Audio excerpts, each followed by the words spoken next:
Very good afternoon, Jinesh sir. Welcome back.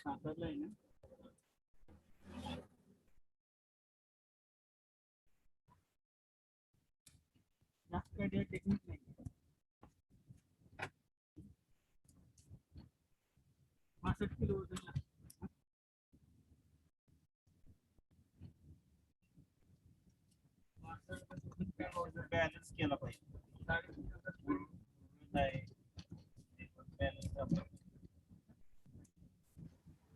Good afternoon. Good afternoon, sir. Sir, welcome back. Sir, have you given the rights for share screen? Yes, sir. Yes, sir. Good afternoon, all the students. Welcome back. And today we are very privileged to have speaker like Jinesh Shah, sir.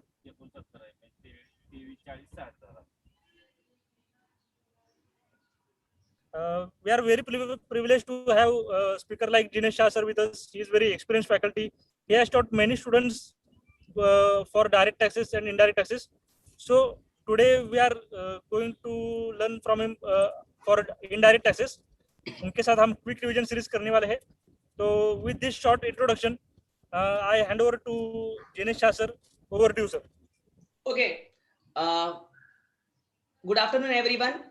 I think you might be able to understand English and Hindi both, right? Everyone? Yes, sir. Yes. Shobha, anyone else? Lakshmi, Bhavesh? बाकी तो iPhone, Poco, पता नहीं मुझे नाम क्या है आप लोगों का? Yes, You can sir. write your name also if possible. Yes, sir. Okay.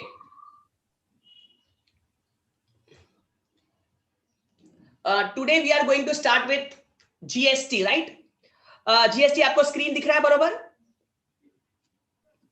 Yes, sir. हाँ, चलो GST आपको CA में कितने मार्क्स का आता है? आपको आइडिया है किसी को? It is of how much? 40 marks, sir. It's 40 marks. Very good. It's 40 marks. Today we will complete around up to section number 12 or 13. I'm planning to do that. It is a 2 hours lecture, so I might complete till section 12 or 13. So first chapter, which is just an introduction, that is GST is an international scenario. What is international scenario? मतलब GST की शुरुआत क्या India से हुई है? आपको लगता है क्या GST की शुरुआत इंडिया से हुई है? Do anyone thinks like that? You can participate if you want, but क्या GST की शुरुआत इंडिया से हुई है? It is no, because it was started in France. In which year? 1954. Right? It was started in France in 1954. Right now, approximately it is not 140, it is 160 countries में already GST prevalent है. आप समझ रहे हो? 160 country में already GST है. शुरुआत किधर हुआ था? France. In which year? 1954. बाद में Malaysia was in the year 2015. Malaysia was in the year 2015. और किसी को पता है इंडिया में कभी आया GST? GST in India, anyone? किसी को आइडिया है कौन से दिन इंडिया में GST की एंट्री हुई थी? किसी को आइडिया है? You can write in chat box also if possible. You can write in chat box if possible. It was 1st July 2017. India adopted the concept of GST. सबको dates याद रहेगा? आप लोगों को भी कुछ MCQs आते हैं इसलिए डेट्स याद रखना होगा. In which date? On which date India adopted? 1st July 2017, right? Now I come to the main broad principles of GST. GST is a broad-based tax. What is the word broad-based stands for? What was the concept of broad-based? For example, earlier, suppose what was before GST? Gives you idea what was before GST? Anyone? What was before GST? Before GST, that was a tax known as on manufacturing. किसी ने सुना है manufacturing पर कौन सा tax था? Before GST it was excise या precisely excise duty. there was a concept of intra-state sale. What is intra-state sale? Intra-state sale का मतलब होता है sale within the same state. मतलब अगर आप महाराष्ट्र टू महाराष्ट्र गुड्स बेचते हो तो आपको इंट्रा-स्टेट सेल लगता था, उस पर आपको पहले भरना था वैट. फिर आया interstate sale. Interstate sale, that was a concept of CST. CST was Central Sales Tax. Then there was a concept of services, जिस पर लग रहा था सर्विस टैक्स. Got it? कुछ समझ में आ रहा है आप लोगों को? शोभा, Lakshmi, Bhavesh, can you understand? Yes, sir.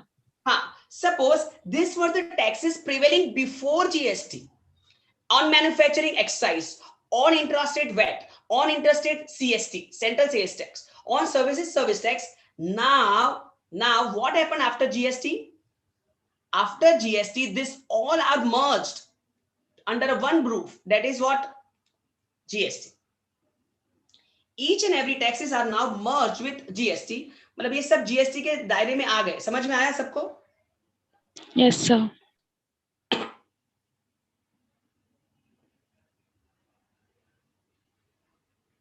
Got it?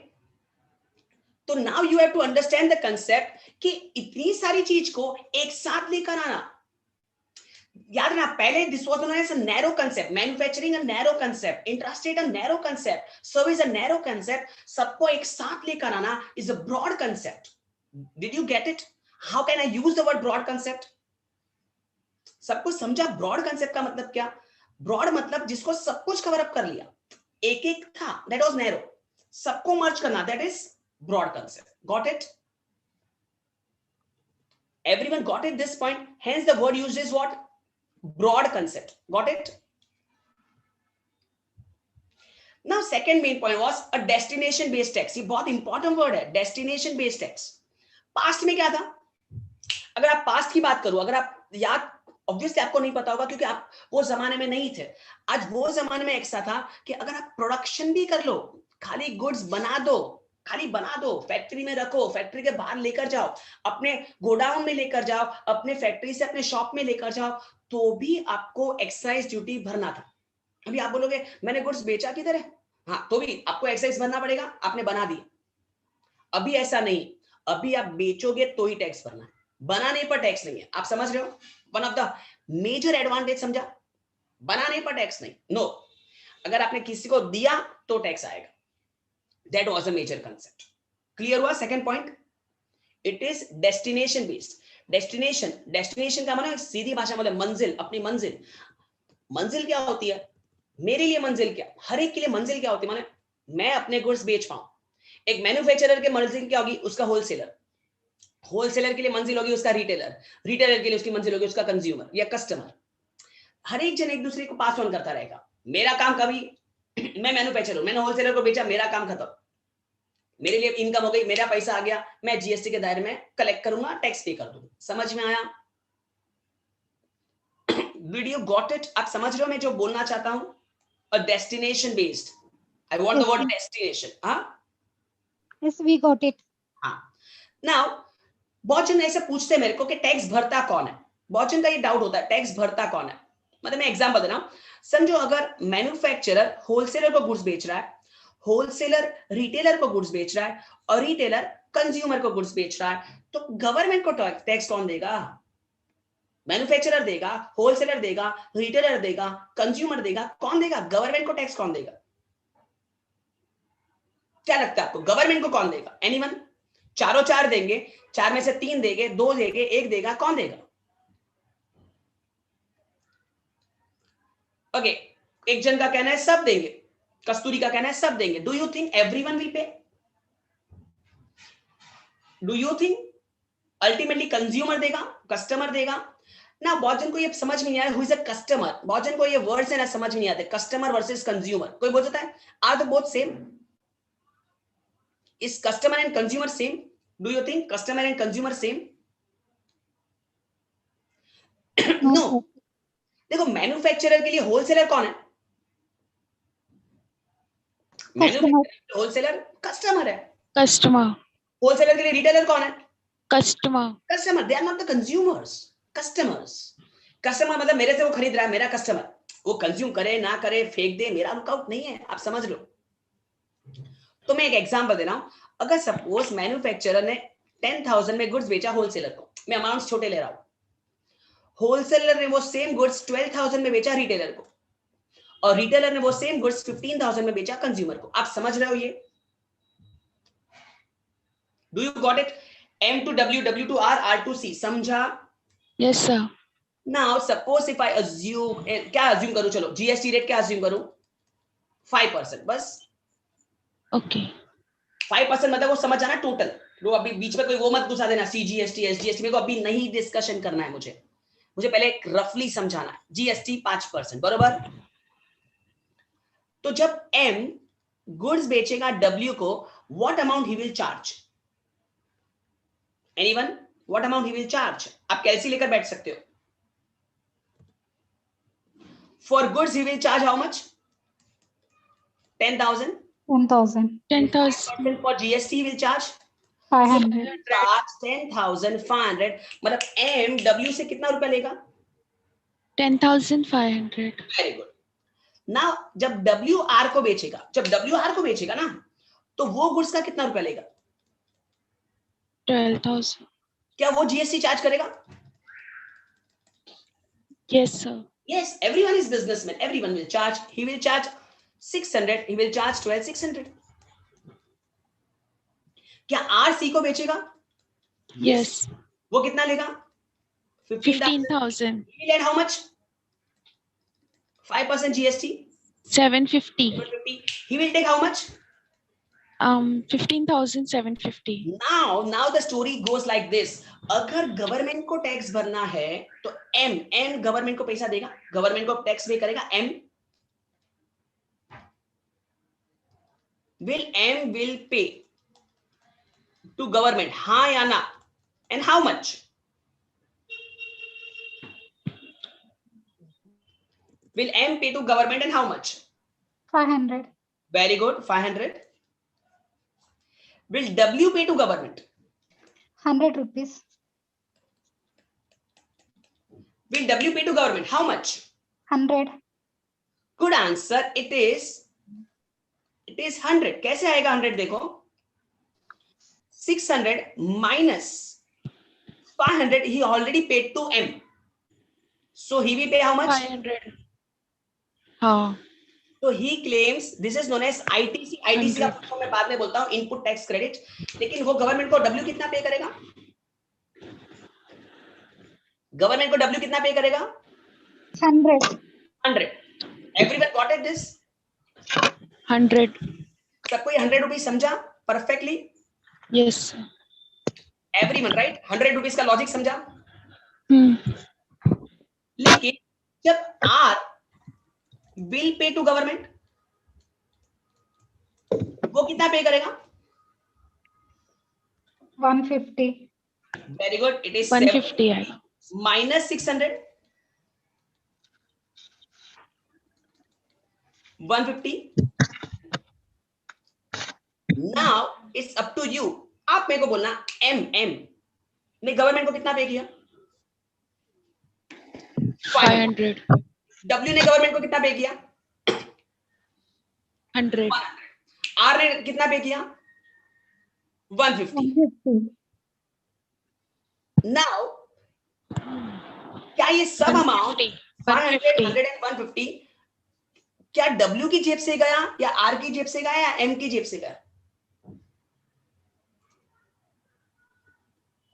Answer ये और ये सब अमाउंट C की जेब से गया। वो तो मानते हो? Yes, sir. ये सबको समझ में आया कि सब पैसा किसकी जेब से गया? Consumer. कंज्यूमर। मतलब बर्डन पूरा किस पर आ गया?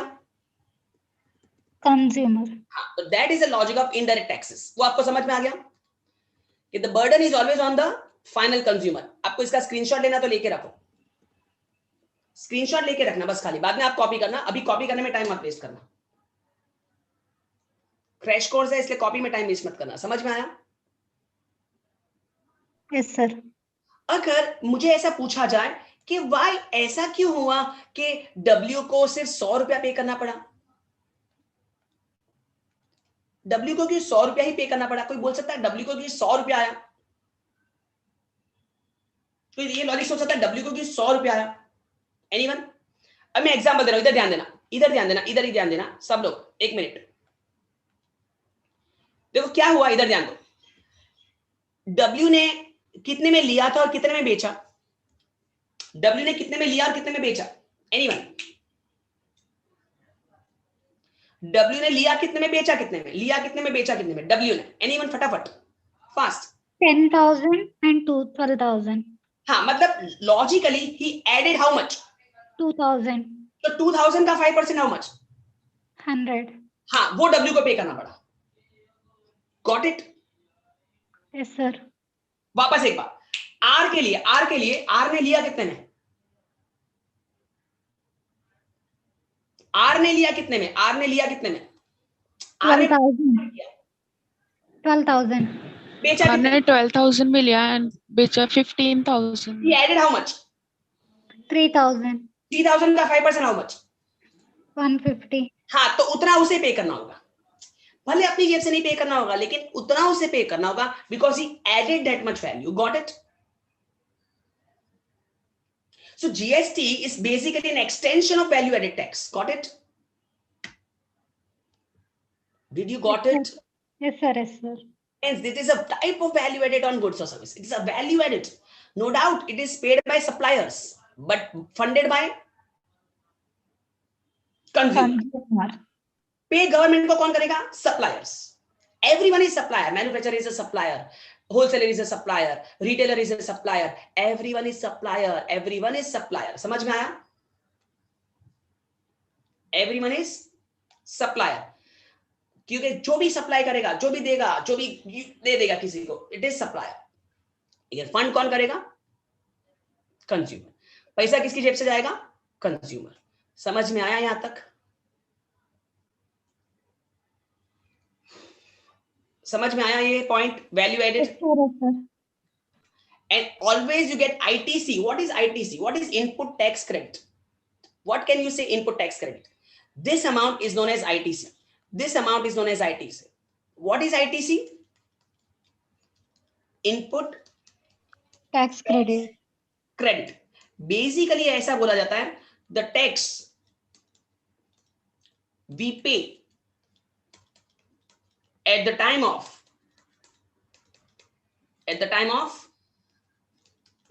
purchase of goods or service. जब खरीदते हैं तब मैं जो देता हूं, इट कैन बी गुड्स खरीदना, सर्विस खरीदना, जो मैंने पे किया, पे इज इनपुट टैक्स. सुनो, पे करना इज इनपुट टैक्स. मेरा आवाज क्लियर नहीं है? Yes, sir. मेरा आवाज क्लियर है या नहीं है? Yes, clear. क्योंकि ग्रुप में एक जने मैसेज किया है मेरा आवाज क्लियर नहीं है, ऐसा लग रहा है किसी को? Do you think my voice is not clear? Little bit echo is more. Clear है sir. ओके.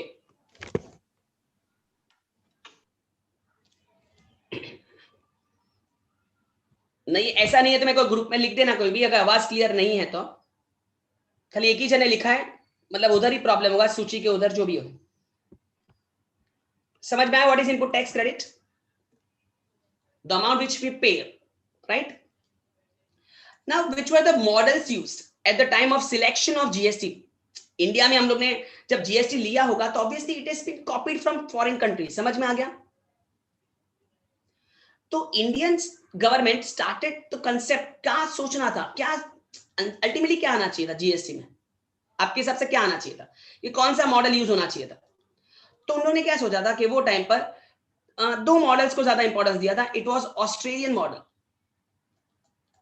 ऑस्ट्रेलियन मॉडल में ऐसा था कि centre should collect the tax. Tax कौन कलेक्ट करेगा? Centre from the public. आप समझ रहे हो? पब्लिक से टैक्स कौन कलेक्ट करेगा? सेंटर. और बाद में सेंटर क्या करेगा? स्टेट को पैसा देगा चलाने के लिए. आप समझ रहे हो? मतलब अल्टीमेट ऐसा सोचो कि सेंट्रल गवर्नमेंट टैक्स कलेक्ट करता है। इंडिया में भी आप सोचो डायरेक्ट टैक्स कौन कलेक्ट करता है? डीटी कौन कलेक्ट करता है? आप सोचो जल्दी फटाफट, डीटी कौन कलेक्ट करता है? Is it collected by state government? नहीं, it is collected by Central. Central government. Central government. What was Canadian model? जो कैनेडियन मॉडल है ना, that is a dual model. जो हम लोग का मॉडल है ना, इंडिया का मॉडल कौन सा है? Dual model. ड्यूअल मॉडल का सिस्टम क्या था? Centre will collect their tax as well as state will collect their tax. Centre भी अपना टैक्स कलेक्ट करेगा और स्टेट भी अपना टैक्स कलेक्ट करेगा। आप समझ रहे हो? Yes, sir. हाँ, मतलब क्या हो गया? तो कैनेडियन मॉडल में आए थे, there was known as 3 variants. कितने वेरिएंट्स? 3. किसी को आइडिया है कौन से 3? Central, state, both. Of tax. The 3 variants of tax were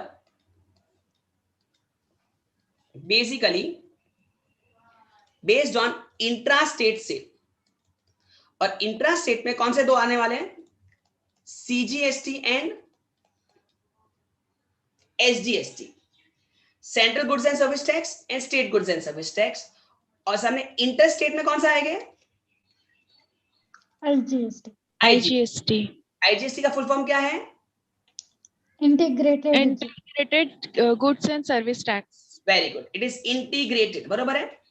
Yes, sir.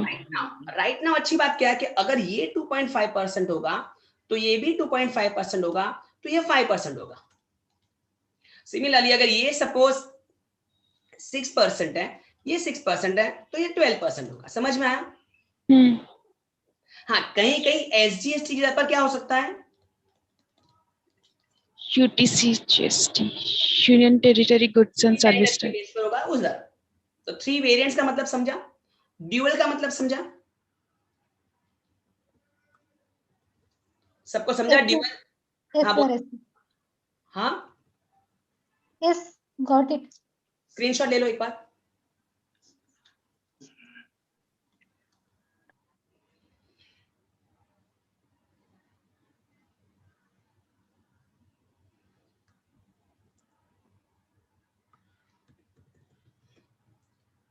This were the logic which we got. समझो, you got the concept of IGST, CGST, UTGST and all. ठीक है? Dual model. Coming further,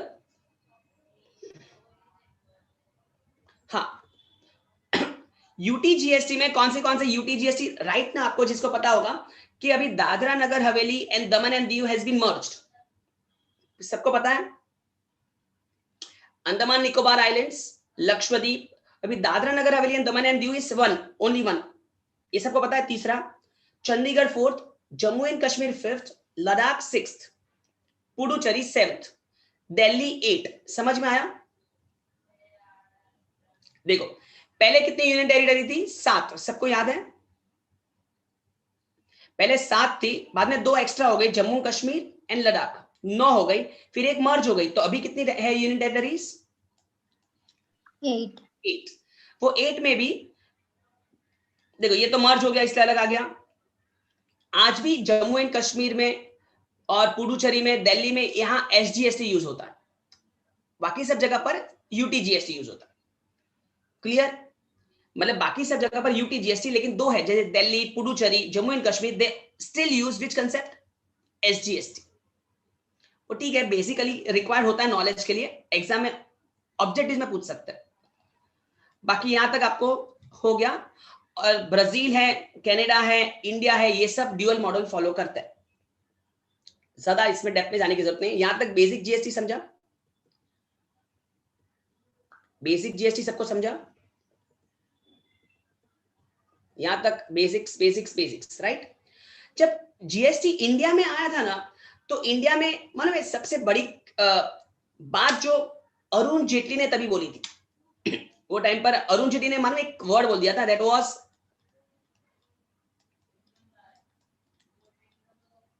किसी ने ये word सुना था? One nation one tax, ये word कभी किसी ने सुना है? One nation one tax. Yes, sir. इसका मतलब क्या था कि सब इनडायरेक्ट टैक्स को मैं मर्ज कर रहा हूं अंडर अ कॉमन वर्ड, कौन सा? जीएसटी। इसमें एडवांटेज क्या होगा? What was the advantage? किसी को आइडिया है, पता है व्हाट वाज द एडवांटेज? मैं आपको एडवांटेज बता रहा हूं। वो जमाने एडवांटेज क्या था? वो टाइम पर ऐसा था कि अगर समझो मैंने वैट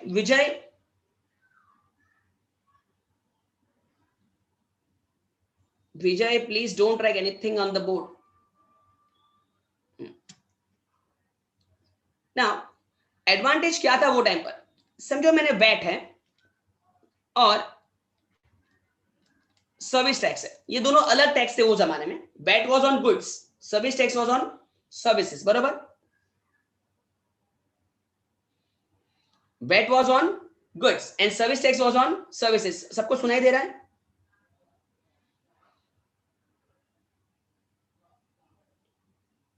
ओके, सुनाई दे रहा है। अभी सपोज मैं गुड्स का मैन्युफैक्चरर हूं या मैं गुड्स का रिटेलर हूं या जो भी हूं।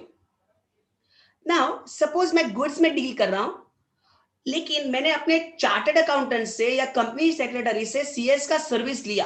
पॉसिबल है? Yes, sir.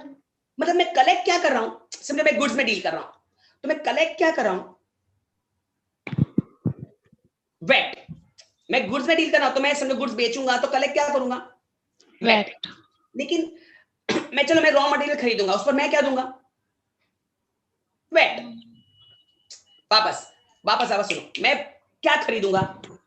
मैंने रॉ मटेरियल खरीदा, मैंने कुछ भी खरीदा, गुड्स खरीदा, मैं क्या दूंगा? वैट। वैट। मैं गुड्स बेचूंगा तो मुझे क्या मिलेगा? वैट। वैट के सामने मैं वैट क्लेम कर रहा था, दैट वाज ओके। लेकिन जो मैं साथ में सीए का सर्विस ले रहा हूँ, सीएस का सर्विस ले रहा हूँ, लॉयर का सर्विस ले रहा हूँ, तो उन लोगों को मैं क्या दे रहा था? Service tax. वो टाइम पर सर्विस टैक्स और वैट आमने सामने अलाउड नहीं था। ओके। आप समझे? मतलब ये तो लफड़ा हो गया कि वैट में कलेक्ट कर रहा हूं लेकिन मैं दे रहा हूं सर्विस टैक्स, तो मुझे कैसे क्लेम करने मिलेगा? चलो उल्टा सोचते। मैं क्लासेस चला रहा हूं, समझो मेरे खुद के क्लासेस है, बराबर? मैं स्टूडेंट से वो टाइम पर क्या कलेक्ट कर रहा था? फीस। Service tax. फीस नहीं, फीस के साथ क्या? Service tax. Service tax. मैं ओके। स्टूडेंट से क्या ले रहा था? सर्विस टैक्स, बराबर है? Service tax. हाँ। फिर मैं अपने क्लासरूम में एसी इंस्टॉल कर रहा था, क्लासरूम के अंदर प्रोजेक्टर डाल रहा था, क्लासरूम के अंदर कंप्यूटर लग रहा था, तो ये सब जब मैंने खरीदा होगा, एसी, कंप्यूटर, फर्नीचर, कुछ भी, तो मैंने क्या पे किया होगा वो जमाने में? वैट। लिया क्या? गुड्स। लिया मैंने स्टूडेंट से क्या लिया? Service tax. और मैंने दिया क्या? एसी के लिए VAT tax. Now the question is, क्या सर्विस टैक्स आया, वैट गया, तो मुझे क्लेम करने मिल रहा था? नहीं। अभी देखो, अभी मैं स्टूडेंट से क्या ले रहा हूं? Service GST. अभी मैं एसी पर क्या पे कर रहा हूं? जीएसटी। अभी मैं फर्नीचर पर क्या पे कर रहा हूं? जीएसटी। अभी मैं कंप्यूटर पर क्या पे कर रहा हूं? जीएसटी। आया भी जीएसटी, गया भी जीएसटी, तो मैं आमने सामने क्या कर रहा हूं? Set off. समझ में आया? Yes, sir. Yes sir. जो पास्ट प्रॉब्लम था वो सॉल्व कैसे हुआ समझ में आया? क्योंकि now goods and service are at par. पहले गुड्स वर्सेस सर्विस आमने सामने अलाउड नहीं था, और अभी क्या हो गया? Allowed. हाँ, क्योंकि अलाउड नहीं, अभी तो सब एक ही है। अभी तो गुड्स हो या सर्विस हो, टैक्स तो एक ही है ना, नाम तो एक ही है ना। Got it. समझ में आया? हाँ. पास्ट में क्या था? अगर मैं इंट्रा खरीद रहा हूं तो मैं वैट दे रहा था, मैं बाहर बेच रहा हूं तो मैं सीएसटी ले रहा था। सेंट्रल से था ना, बाहर इंटरस्टेट। वैसे उल्टा, बाहर से खरीदा, लोकल में बेचा, तो लफड़ा हो गया। आप समझ रहे हो? मैं बाहर से खरीद रहा हूं तो मैं सीएसटी दे रहा हूं पहले, लोकल में बेच रहा हूं तो वैट ले रहा हूं। अभी अच्छी बात क्या है कि आप यहां से लो या वहां से लो या जहां से भी लो, आपको देना तो जीएसटी ही है, भले आईजीएसटी हो या सीजीएसटी हो या एसजीएसटी हो। अल्टीमेटली क्या है? GST. So they allowed to set off each and every. समझ में आया? Got it? Got it, sir. Yes, Got it, sir. got it. That was a Got it. major advantage told by Arun Jaitley at that time. Okay, one nation, one tax will be a benefit. Second, he told there will be an elimination of cascading effect. Now, what was cascading effects? अभी समझो कि मैं businessman हूं और मुझे 10,000 में एक product बेचना है, 10,000 मैं मैन्युफैक्चरर हूं, तो पहले तो मुझे 10% एक्साइज भरना था वो जमाने में, राइट? तो कितना हुआ 10%? 1,000 कितना हो गया? 11. ये तो खाली excise was only on production, बनाने पर, बेचने पर समझो 10% वैट भी भरना पड़ा, कितना हुआ? 1100. वैल्यू कितना हो गया? ये समझ में आया एवरीवन? Got it? आवाज आ रहा है? Got it, sir. This was before GST. Now what happened after GST? Suppose if I assume same 10,000 and I assume same 10% CGST and 10% SGST. Suppose same. समझ में आया? This will be 1,000. This will be 1,000. This amounts to 12,000. There is a saving of 100 rupees. There is a saving of 100 rupees. देखो यहां भी 10% है, यहां भी 10% है. Then why this happened? कहां गया वो 100 रुपया? कहां गए वो 100 रुपए? 100 रुपए कम कैसे हो गए? अगर परसेंटेज सेम रखा है, मैंने 10,000 अमाउंट सेम रखा है, तो 1,000 रुपए का फर्क क्यों आया? कोई बोल सकता है? Why is that difference of 100? नहीं, that is not difference of ITC. क्या डिफरेंस है बोलो?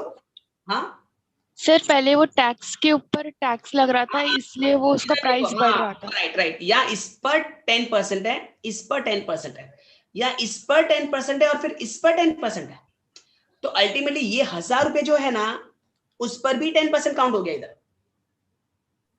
Yes, sir. And that was eliminated after GST, the elimination of cascading effect. Got it? The Yes, sir. cascading effect. That was the two major advantage as told by late Arun Jaitley. Screenshot ले लो.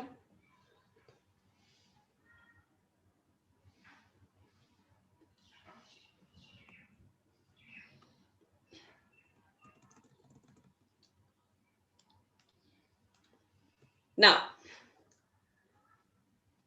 that is a national level और वो सब तो आपको मिल जाएगा. Cascading का मतलब समझ में आ गया.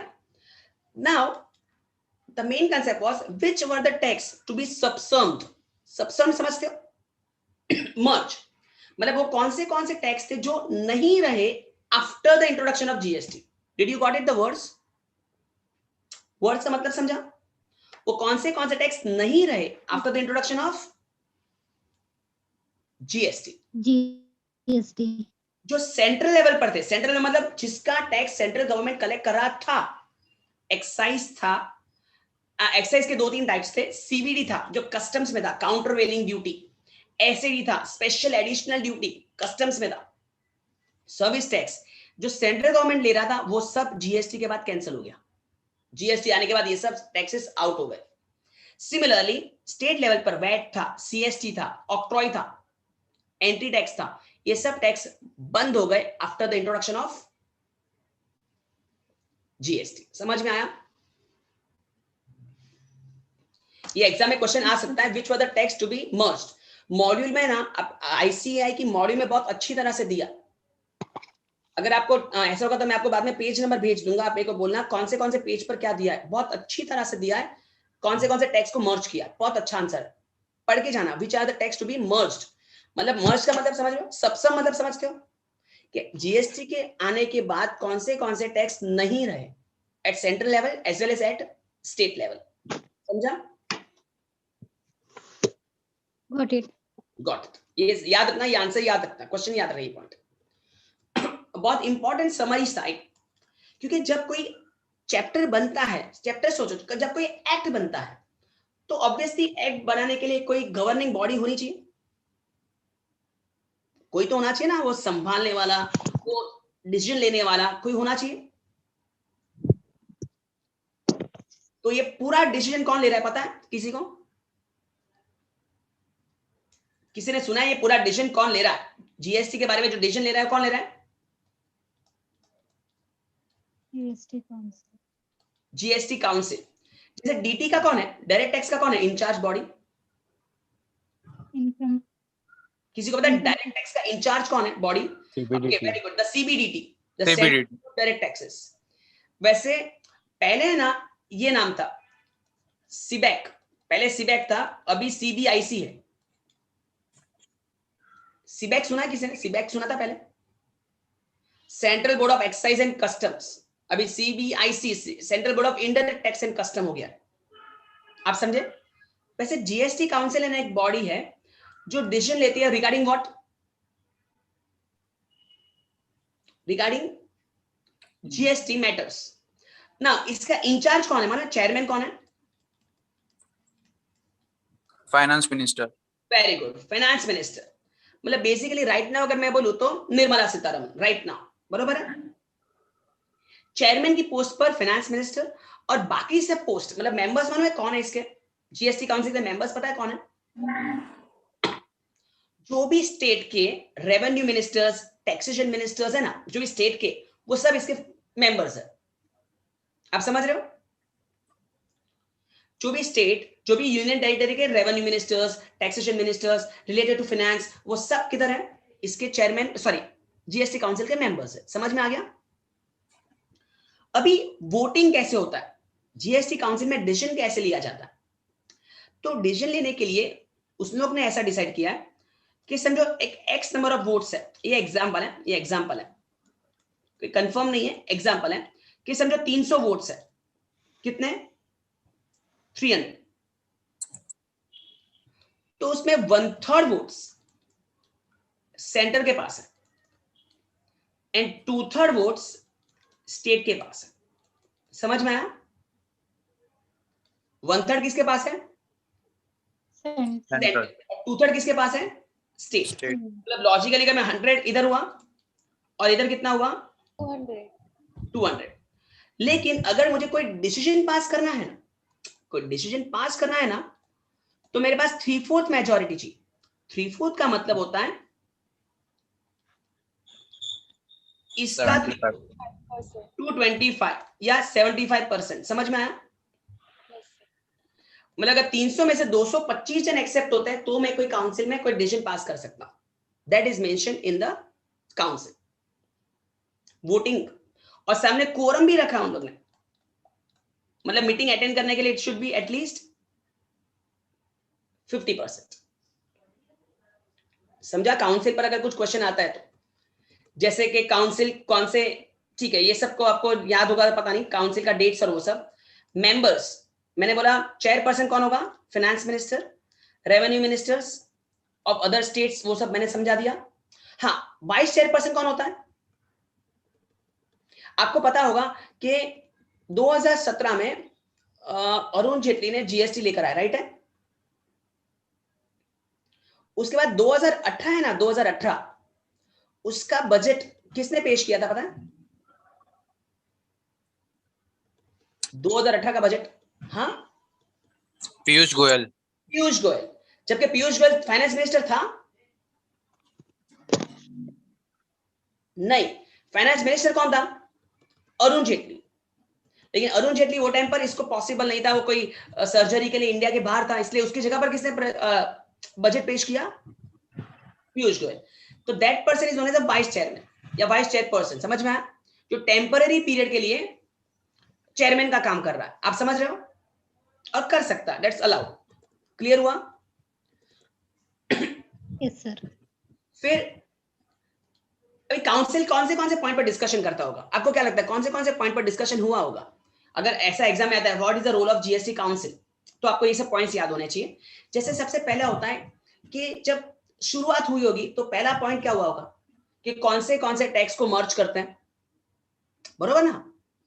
Yes. जब शुरुआत होगा, फिर शुरुआत में ऐसा होगा कौन से गुड्स को एग्जाम करते हैं, जैसे मिल्क को एग्जाम करना है नहीं करना है, या किसको किसको जीएसटी के दायरे से बाहर रखते हैं, जैसे आपने बाद में पढ़ा होगा पेट्रोल प्रोडक्ट्स है, लिकर है, ये सब कंसेप्ट, ये सब डिसीजन किसने लिया होगा? ऑब्वियसली आप सोचो डिसीजन किसने लिया होगा? ये सब ऑब्वियसली काउंसिल, राइट? जैसे हम कंपनीज, आप जब बोलते हो कि कंपनीज एक्ट में ये अमेंडमेंट आया, तो डिसीजन कौन लेगा? मतलब कंपनी लॉ बोर्ड में जो होगा, कंपनीज एक्ट में जो चेंज करने वाले वो होगा ना कोई, जो मेन गवर्निंग बॉडी आप बोल सकते हो। MCA. हाँ, जैसे मॉडल्स, जैसे मैंने अभी बोला ऑस्ट्रेलियन मॉडल लिया या कैनेडियन मॉडल लिया, वो डिसाइड कौन किया होगा? सबसे इंपॉर्टेंट थ्रेशोल्ड लिमिट, सुना है किसी ने थ्रेशोल्ड लिमिट? क्या है? Yes. क्या है थ्रेशोल्ड लिमिट? किसी को आइडिया है? Maximum limit. नहीं, मतलब कौन से, हाँ मैक्सिमम, मतलब नहीं, अमाउंट वाइज याद है किसी को? कौन से स्टेट में कितना है किसी को पता है? चलो मैं कहीं लिख देता हूं, आपको लिखना है तो लिख के रखना। गुड्स एंड सर्विसेज 10 लाख, मतलब समझ रहे हो? अगर 10 लाख के ऊपर गया, मैं बाद में सिखाने वाला था लेकिन मैं अभी सिखा देता हूं, अगर गुड्स और सर्विसेज 10 लाख के ऊपर आपका टर्नओवर गया, ये सब एक्सीड 10 लाख, तो आपको रजिस्ट्रेशन करना होगा, गुड्स या सर्विस कुछ भी 10 लाख। मतलब कौन से स्टेट है? इसको लिखना तो लिख के रखना, मणिपुर, मिजोरम, नागालैंड, त्रिपुरा। किसी ने सुना है ये 4? त्रिपुरा। Yes sir. बरोबर है? अभी कहीं कहीं ऐसा है गुड्स में 20 lakh, sorry goods and service दोनों में 20, गुड्स एंड सर्विस दोनों में 20 लाख। किसी को पता है गुड्स एंड सर्विस दोनों में 20 lakh? Arunachal Pradesh, Meghalaya, Sikkim, Assam. Uttarakhand, Telangana, must put right. M मतलब मेघालय, अरुणाचल प्रदेश, सिक्किम, पुडुचेरी, पुडुचेरी, उत्तराखंड एंड तेलंगाना। सबको आता है ये? Yes sir. और बाकी सब जगह पर गुड्स 40 लाख और सर्विसेज 20 लाख 30 लाख। अदर्स। करना है तो एक बार, नहीं तो कॉपी या स्क्रीनशॉट लेके रखो। समझ में आया ये? Yes sir. आई थिंक सबको आता होगा, मुझे पता नहीं।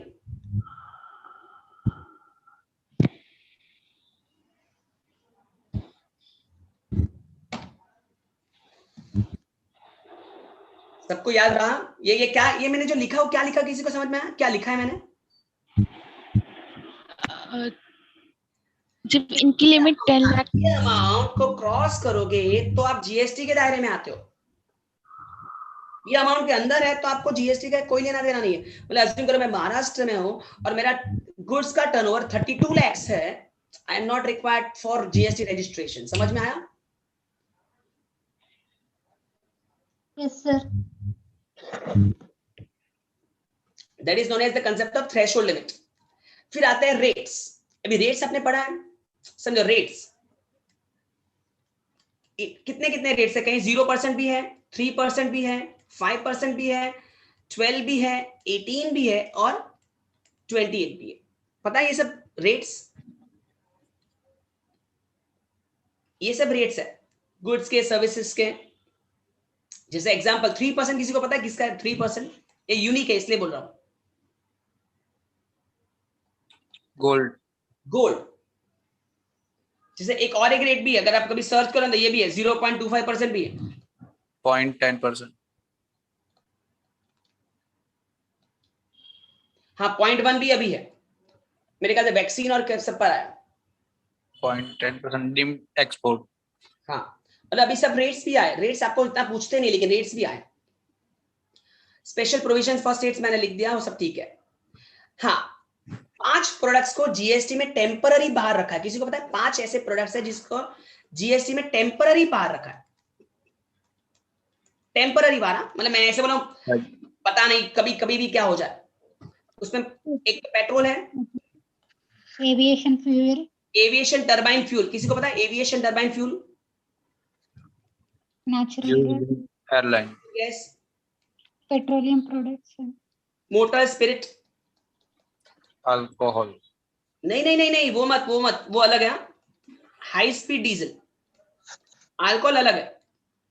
ये 5 ऐसे प्रोडक्ट्स हैं जिसको टेम्पररी बाहर रखा है, मतलब समझ रहे हो, दे कैन, जरूरत पड़ने पर उसको भी जीएसटी के दायरे में लेकर आ सकते हैं। They have used the word temporary, आप समझ रहे हो। अभी टेम्पररी का कभी परमानेंट करेंगे वो अपने हाथ में नहीं है। This petroleum, crude, high speed diesel, motor spirit, natural gas या एविएशन टरबाइन फ्यूल। समझ में आया? Yes sir. Next, GST council है ना, अभी एक हार्मोनाइज स्ट्रक्चर फॉलो कर रहा है। वो पता है किसी को, एक कोडिंग सिस्टम है, आपको कोड के हिसाब से आपका रेट लगता है कि आपका प्रोडक्ट का ये कोड है, उस पर रेट लगेगा। That is harmonise structure start हुआ है, जो कस्टम्स में भी है, टैरिफ एक्ट से लिया गया, कस्टम में भी है, टैरिफ एक्ट में कोडिंग सिस्टम। हाँ, HSN code, HSN code, right. HSN का फुल फॉर्म सबको पता है? हार्मोनाइज्ड स्ट्रक्चर नंबर, नहीं नहीं नहीं, हार्मोनाइज सिस्टम ऑफ नॉमेनक्लेचर, ऐसा है उसका। हार्मोनाइज सिस्टम ऑफ नॉमेनक्लेचर, ऐसे वर्ड्स है, ठीक है। फुल फॉर्म कुछ पूछेंगे नहीं, नॉमेनक्लेचर वर्ड है लास्ट में। कोरम इज, हाँ, वन हाफ मतलब 50%, वो मैंने बोल दिया। इसका स्क्रीनशॉट लेना है किसी को तो लेके रखो इसका।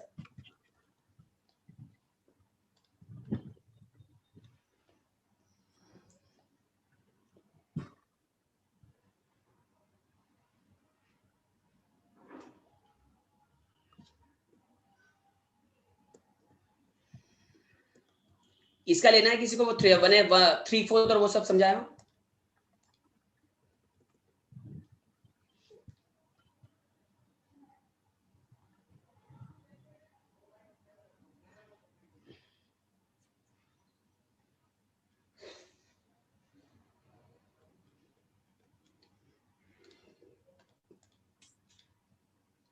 चलो नेक्स्ट, जो मैंने एक्सप्लेन किया, 1/3 वोट्स, 2/3 वोट्स, बरोबर है।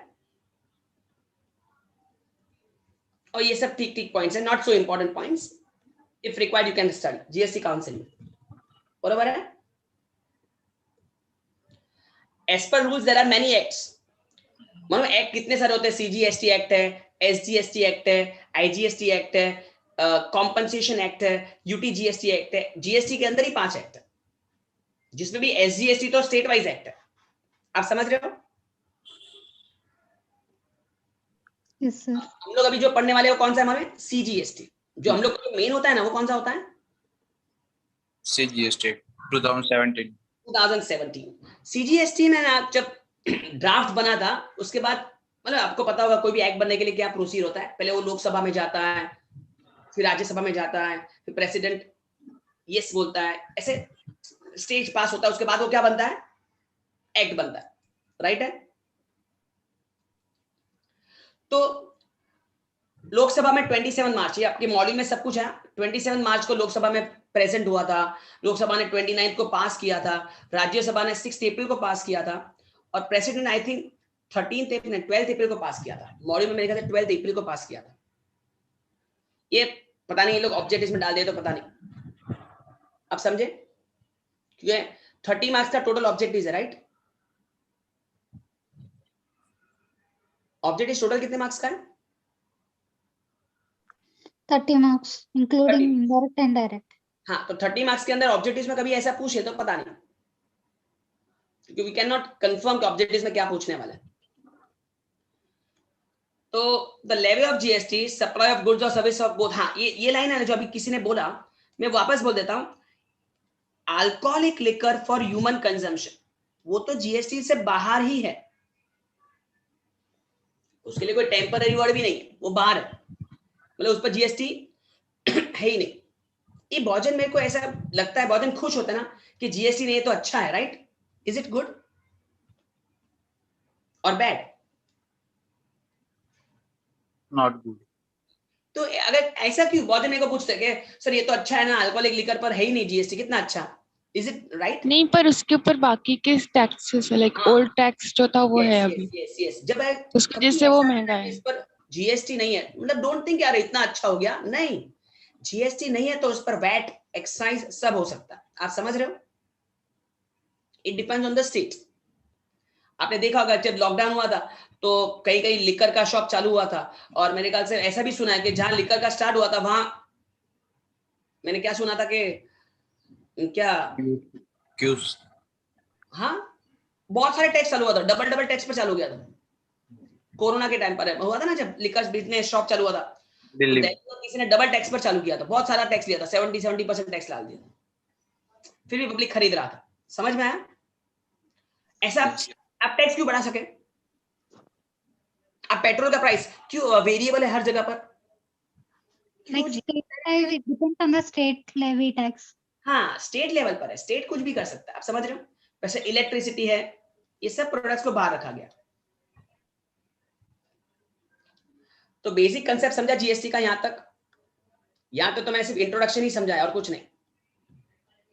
हाँ ये कभी कभी ऑब्जेक्टिव में पूछ लेते हैं, फर्स्ट कंट्री कौन सा है? फ्रांस 1954। और इंडिया में राइट नाउ हाईएस्ट रेट मालूम है क्या है? 28%। 28%। जो वर्ल्ड में हाईएस्ट है, वर्ल्ड में सेकंड हाईएस्ट अर्जेंटीना है मालूम है? 27% वर्ल्ड लेवल पर।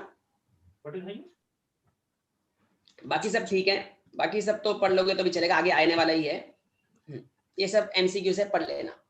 चलो now I start with the main word, कौन सा? Supply. सप्लाई।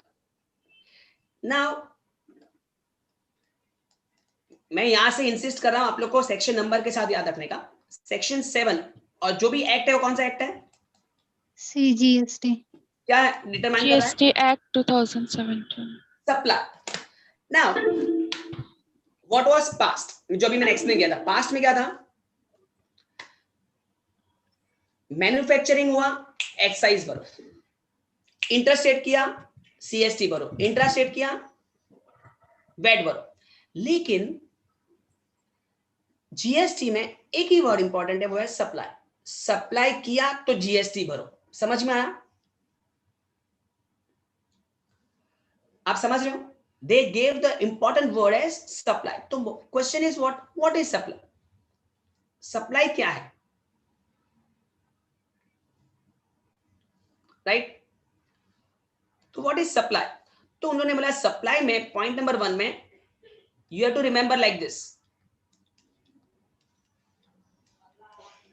क्या एसटीडी बेल याद रहेगा? एसटीडी बेल समझ में आया? बोलते ना एसटीडी का बेल बजा मतलब आपका जीएसटी आ गया। समझ में आया? तो एस मतलब इज सेल, बेचना, ओनरशिप का ट्रांसफर होना। समझ में आया?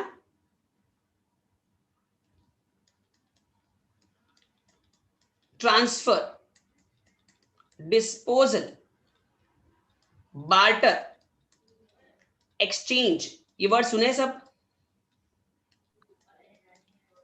Yes, sir. आवाज आ रहा है? हाँ. Yes sir। And rental, you can write lease and rental. ये 8 वर्ड सेल के, सॉरी सप्लाई के अंदर है। सप्लाई के पहले पॉइंट के अंदर क्या 8 वर्ड है? Sale, Sale. Transfer, disposal, barter, exchange, licence, lease and rental, but should be backed by 2 major things. Should be backed by 2 major things. 2 चीज और होनी चाहिए उसमें। एक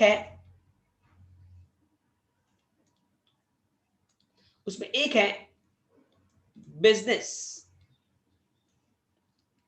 एक है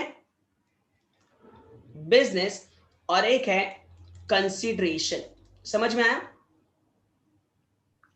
Yes, sir. And this should be done by a taxable person. ये सब कॉम्बिनेशन आना चाहिए तो ही, मतलब अस्यूम करो कि आप समझो आप में से जो बैठा है उस पे से कोई पर्सन जाके गोल्ड बेचता है तो क्या वो जीएसटी भरेगा? आपके घर में समझो कोई 2-3 तोला गोल्ड है, आपने बेच दिया तो आप जीएसटी भरोगे? नहीं. नहीं, आप थोड़ी करोगे। या आप लोग ने माइट बी पॉसिबल किसी ने कोई 4-5 जन को स्टूडेंट को पढ़ा लिया और फीस कलेक्ट कर लिया, तो क्या आप जीएसटी भरोगे? No. नहीं, आप थोड़ी टैक्सेबल पर्सन हो। आप समझ रहे हो? टैक्सेबल पर्सन होना जरूरी है, बिजनेस होना जरूरी है, कंसिडरेशन होना जरूरी है, और ये 8 में से कुछ होना जरूरी है। तो ही वो क्या बनेगा? सप्लाई। और तो ही वो क्या किस में आएगा? जीएसटी में। समझ में आया फर्स्ट पॉइंट? तो द मेन टैक्सेबल इवेंट कौन सा है? टैक्सेबल इवेंट कौन सा है? सप्लाई। समझ में आया? Yes. मैं वापस बोल रहा हूं, पास्ट में हम लोग जो बोलते थे आप लोग नहीं बोल रहे थे, इसलिए आपको नहीं पता। जैसे मैं एग्जांपल दे रहा हूं, मैं पहले ऐसे बोलता था, मैन्युफैक्चरिंग हुआ तो आपको एक्साइज भरना है, सर्विस प्रोवाइड किया तो आपको सर्विस टैक्स भरना है, इंट्रास्टेट किया तो आपको वैट भरना है। ऐसे मैं बोलता था। अभी हम लोग को ऐसा नहीं बोलना, हम लोग को क्या बोलना है? सप्लाई हुआ तो जीएसटी भरना है। समझा?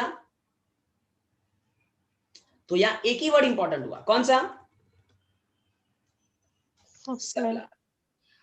और आगे आपको भी पता होगा, अगर जिसने जीएसटी आगे पढ़ा होगा, आगे कौन से चैप्टर से मेरे को बोलो। सप्लाई है, टाइम ऑफ सप्लाई है, वैल्यू ऑफ सप्लाई, हाँ Well. Value of supply, place of supply सुना है? Yes, place of sir. Supply, हाँ प्लेस ऑफ सप्लाई सुना है? Yes, sir. सोचो आप ये सब मतलब एवरी चैप्टर नहीं दे दूंगा। सप्लाई सप्लाई नाउ देखो मैंने कौन से वर्ड यूज किए? Sale, transfer, barter, exchange, licence, rental, lease, disposal, consideration by a person in course of business. समझ में आया? पहला पॉइंट समझा? Yes sir. देखो एग्जांपल्स मॉड्यूल में मस्त दिए, मैं चाहूं तो सबके एग्जांपल दे सकता हूं कि बार्टर क्या है, डिस्पोजल क्या है, लीज रेंटल क्या है। एग्जांपल्स आप पढ़ना, मॉड्यूल अगर आपके पास होगी ऑब्वियसली होगी मॉड्यूल में से, please try to refer all examples. बहुत अच्छे एग्जांपल्स दिए कि सेल किसको बोलते हैं या बार्टर किसको बोलते हैं। अपने पास टाइम कंस्ट्रेंट्स है, लेकिन मैं आपको सच्ची बोल रहा हूं मॉड्यूल में एक क्लास एग्जांपल्स है। आईसीए के मॉड्यूल में मस्त एग्जांपल्स है। आप समझ रहे हो? पढ़ा किसी ने? एनीवन? Yes sir. हाँ मस्त एग्जांपल्स, बहुत अच्छे और एकदम कलरफुल एग्जांपल, पढ़ने में मजा आएगा। ये यस सर। कॉपी किया किसी ने? करना है कॉपी ये पार्ट। एसटीडी बेल याद रह गया?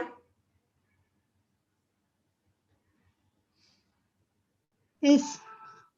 याद रह गया STD bell?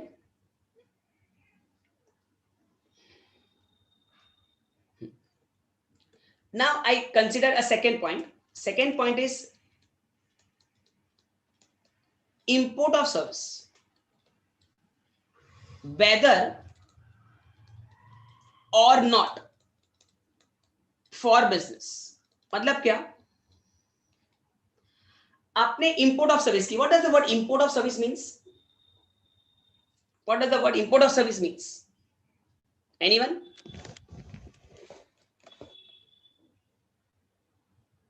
What does the word import of service means?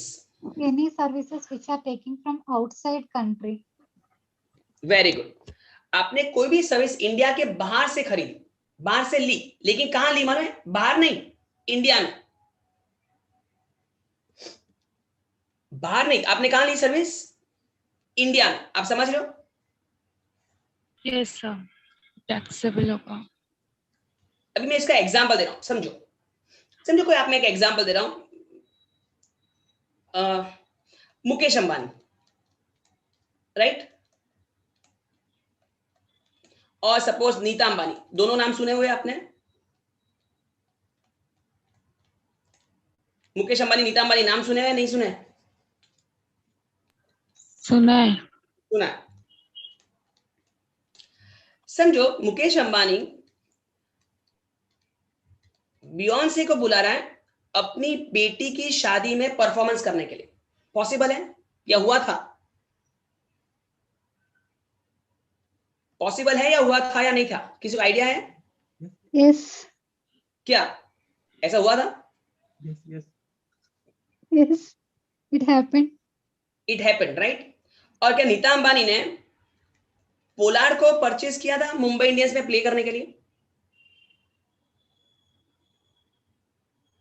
क्या ये दोनों हुआ है? इस दोनों फैक्ट हुआ है, ये दोनों फैक्ट? क्या मुकेश अंबानी ने बियॉन्से को इंडिया में बुलाया फॉर परफॉर्मिंग? हाँ या ना? Yes. नीता अंबानी ने क्या पोलार्ड को परचेज किया था मुंबई इंडियंस में खरीदने के लिए? Yes. This are known as import of service. पहले ये मानते हो? Got it. Got it. क्या मुकेश अंबानी को बियॉन्से को पेमेंट करने का? क्या मुकेश अंबानी को इसको पेमेंट करना होगा? Yes. Yes, sir. क्या नीता अंबानी को पोलार्ड को पेमेंट करना होगा? हाँ. Yes. हाँ, लेकिन क्या ये अमाउंट समझो बियॉन्से को उसने दिया 10 करोड़ रुपए और पोलार्ड को नीता अंबानी ने दिया 10 करोड़, क्या इसका टैक्स भरना होगा? जीएसटी भरना होगा इसका? हाँ या ना? हाँ. Yes. हाँ. भरना होगा उसका टैक्स. भरना होगा। किसी को बाद में पता होगा मुकेश अंबानी भरेगा या बियॉन्से भरेगी? Mukesh only. Mukesh Ambani sir, जो सर्विस इसमें रिवर्स. वेरी गुड, इसमें रिवर्स चार्ज आता है। Good, it is reverse charge आएगा, बाद में आएगा रिवर्स चार्ज। इसमें कौन पे करेगा? मुकेश अंबानी। इसमें मुकेश अंबानी. इसमें Nita Ambani, right? Yes sir. Now the question arises, Mukesh Ambani ने जो पेमेंट किया बियॉन्से को वॉज फॉर व्हाट? बिजनेस या not business?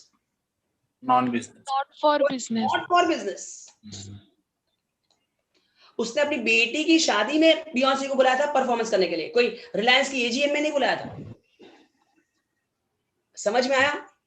Yes sir. Pollard को इसने क्यों पे किया? It was for business. Business purpose. For business purpose. सोचो, एक बिजनेस नहीं है, एक बिजनेस है, फिर भी इंपोर्ट ऑफ सर्विस है यस सर.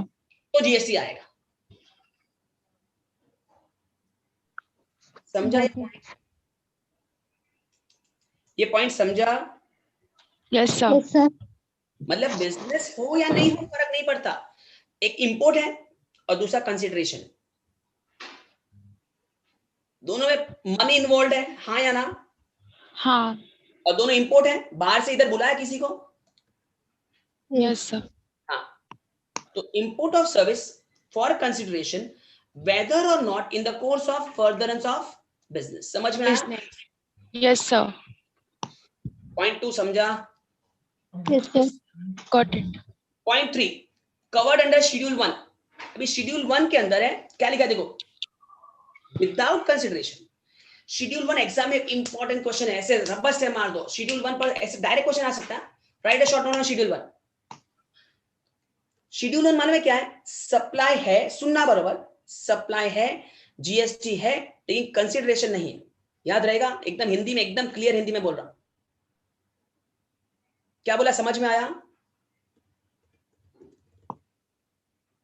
क्या बोला, समझ में आया? ये देखो 5 मार्क का क्वेश्चन आ चुका 2018, 2017 में तो जीएसटी इंडिया में आया। समझा? मतलब पहले ही पेपर में आ चुका है। May 18 was the first paper, वापस बोल रहा हूं, May 18 was the first paper in which there was GST। मैं क्या बोल रहा हूं, सुना, समझ में आ रहा है? सीए का पहला पेपर था। They asked the direct question, क्या क्वेश्चन पूछा था? Write a short note on Schedule 1। Got it? Got it. तो Schedule 1 में मैंने क्या बोला, मेन पॉइंट? कंसिडरेशन नहीं है, लेकिन सप्लाई है और जीएसटी आएगा। क्लियर हुआ? तो इसमें टोटल कितने पॉइंट्स है देखो, उसमें मेजर पॉइंट्स हैं 1 2 3 4। ये आपको आंसर लिखना है, पूरा बॉक्स लिखना है आपको। तो उसमें पहला पॉइंट देखो क्या है, परमानेंट ट्रांसफर और disposal of business asset where ITC has been availed on such asset. समझ में आया? परमानेंट ट्रांसफर और disposal of business asset where ITC has been availed on such asset. मतलब समझा? किसी को मतलब समझा? Capital goods. नहीं नहीं नहीं, अभी ध्यान दो। सबको ये पता कौन है? नहीं पता है तो ना बोल देना।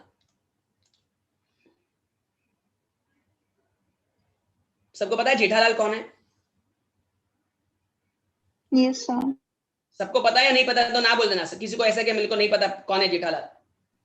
Everyone knows? हाँ, No. No. तारक मेहता का उल्टा चश्मा कोई देखता नहीं है कोई? देखते सर, तो पता नहीं कौन है जेठालाल? I'm from पता है South. business।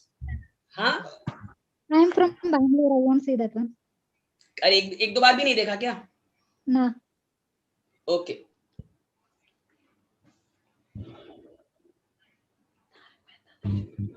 राइट, देखा नहीं है कभी?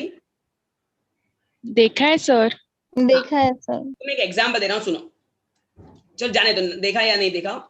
वो गड़ा इलेक्ट्रॉनिक्स का ओनर है, बरोबर है? अभी एक क्लियर एग्जांपल समझो। उसने इलेक्ट्रॉनिक्स है, चलो जिसे देखा नहीं देखा अलग बात है। उसने 4 एयर कंडीशन परचेज किए 30,000 ईच। कितने एसी परचेज किए? 30,000। टोटल कितना पेमेंट किया? 120। 1,20,000। उस पर 10% जीएसटी भरा। मैं एक एग्जांपल दे रहा हूँ, रफली बोल रहा हूँ, 10% होता नहीं, मैं रफली बोल रहा हूँ। तो 12,000 जीएसटी हुआ। यहां तक राइट है? Yes sir. ये उसने परचेज किया in the month of March. फिर उसने सेल कर दिए 3 एसी ऑफ 40,000 ईच। एक एसी 40 में बेचा, 3 एसी का कितना आया? 1,20,000. और उसने कितना 10% जीएसटी कलेक्ट किया? मैं अज्यूम कर रहा हूं 10% है तो 12,000. तो उसका भी 132। 2,000। हाँ। तो उसने मार्च के रिटर्न में क्या दिखाया कि GST collected 12 12,000. And GST paid 12. So tax payable is 0। क्या ये राइट था या रॉन्ग था? For Is it that right? month, it is correct. When he sell the further AC, he need to pay the extra amount. Obviously, when he will sell the 4th AC, उसने 3 AC बेचा ना, तो 4th AC बाकी है। जब 4th AC समझो, ये तो पूरे मंथ ऑफ मार्च में हो गया। मार्च मतलब ईयर एंड हो गया, अभी अप्रैल आ जाएगा। अप्रैल में अगर वो 4th एसी बेचेगा, उस पर जो जीएसटी आएगा वो भी भर देगा। राइट है ये? Yes. हाँ या ना? याद है सबको? समझा? हाँ या ना बोलना। ये पॉइंट समझा सबको? Yes. लेकिन सपोज उसने ये 4th एसी समझो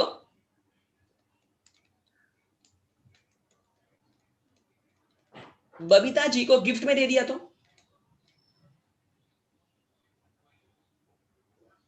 सोचो, उसने गिफ्ट में दे दिया तो क्या होगा? जल्दी, फास्ट लॉजिक। हाँ, Still need to pay the tax. which one? Which tax he has to pay? How much he has to pay? 12, like 4,000. How much? 4,000. No, he has to pay tax 3,000 3,000। because see this. What is that cost he need to pay? Fine. Because this were 3,000 per AC. Yes sir. So he has claimed for the year 4 ACs, 3,000 and 4 ACs. So he has claimed 1 AC extra.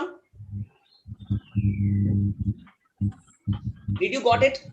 He claimed ITC of 3,000 on that AC also, which he has given as a gift, which was wrong.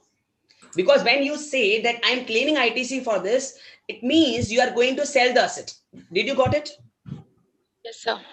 And since I have not sold it, I have transferred it. Even I have, suppose, assume if you have given the AC to in his home also. Suppose उसने दया को दे दिया होता, अपने गोकुलधाम अपने घर में install कर दिया होता, अगर उसने किसी को गिफ्ट दे दिया होता, कुछ भी किया होता, he has done wrong because he claimed ITC thinking that he is a retailer, right?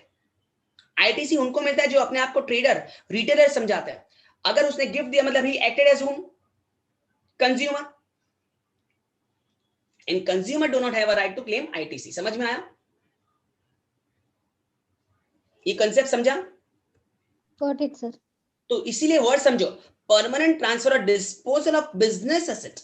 जब आपने उसे बिजनेस एसेट ट्रीट कर लिया था and ITC has been availed, उसने आईटीसी क्लेम किया, वो गलत था। आप समझ रहे हो? हाँ, एक एक्सेप्शन है, एक एक्सेप्शन है, जिसने तारक मेहता देखा होगा इसलिए मैं बोल रहा हूं, एक एक्सेप्शन है। अगर उसने ये एसी नटू काका को दिया होता, नटू काका मतलब समझते हो कौन? एम्प्लॉय। एम्प्लॉय। अगर एम्प्लॉयर एम्प्लॉय को गिफ्ट देता है up to a value of 50,000, हाँ, तो आपको चलेगा, देन इट इज स्मार्ट। समझा ये लॉजिक? Yes sir. मतलब कंसिडरेशन नहीं होने के बावजूद भी जीएसटी आया, इसका लॉजिक समझा? There was no consideration, Babita ji को दिया, गिफ्ट दिया, कोई कंसिडरेशन नहीं था, फिर भी जीएसटी आया। क्यों आया? क्योंकि आपने क्या सोचकर लिया था, आपने क्या सोचकर खरीदा था? आप समझ रहे हो? Yes sir, got it. Public cheating करेगा, एक क्लियर पॉइंट एग्जांपल दे रहा हूं मैं, कैसे चीटिंग होगा मैं समझा देता हूं, सुनो कैसे चीटिंग होगा। आज फॉर एग्जांपल मैं बिजनेस कर रहा हूं और बिजनेस में मैं असेट लेकर आ गया, राइट, इन द ईयर 2021 में असेट लेकर आया, एसी लेकर आया, कुछ भी लेकर आया, असेट लेकर आया और मैंने उसका आईटीसी क्लेम कर लिया, पॉसिबल है? बिजनेस के लिए लाया, असेट लेकर आया और घर पे सॉरी ऑफिस में इंस्टॉल कर दिया, कैन आई क्लेम आईटीसी? हाँ या ना, जल्दी बोलो, फास्ट। अगर मैं बिजनेस के लिए असेट लेकर आया, मैं एसी लाया या कोई भी कंप्यूटर लाया या लैपटॉप लाया या प्रोजेक्टर लाया, मैंने बिजनेस में यूटिलाइज किया, can I claim ITC? No sir. Why not? क्योंकि उसका डेप्रिसिएशन चार्ज होता है ना। उससे कुछ नहीं फर्क पड़ता, मैं आईटीसी बोल रहा हूँ, depreciation is different thing. Yes, it is. If it is for business, you can claim the ITC. The amount which I paid as GST, can I claim is this? Yes, I can claim GST on the amount of goods if I'm using it for Business purpose.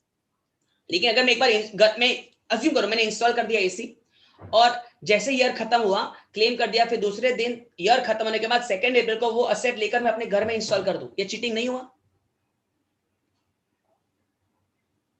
Yes. ये तो cheating हुआ। मतलब आपने ये बोलकर claim कर दिया कि इट इज बिजनेस असेट और बाद में आप घर पे इंस्टॉल कर दो, वो तो गलत हो गया। In that situation it is reversal होता है, उसका मैथमेटिकल कैलकुलेशन भी है जो सेक्शन 17-18 में आता है।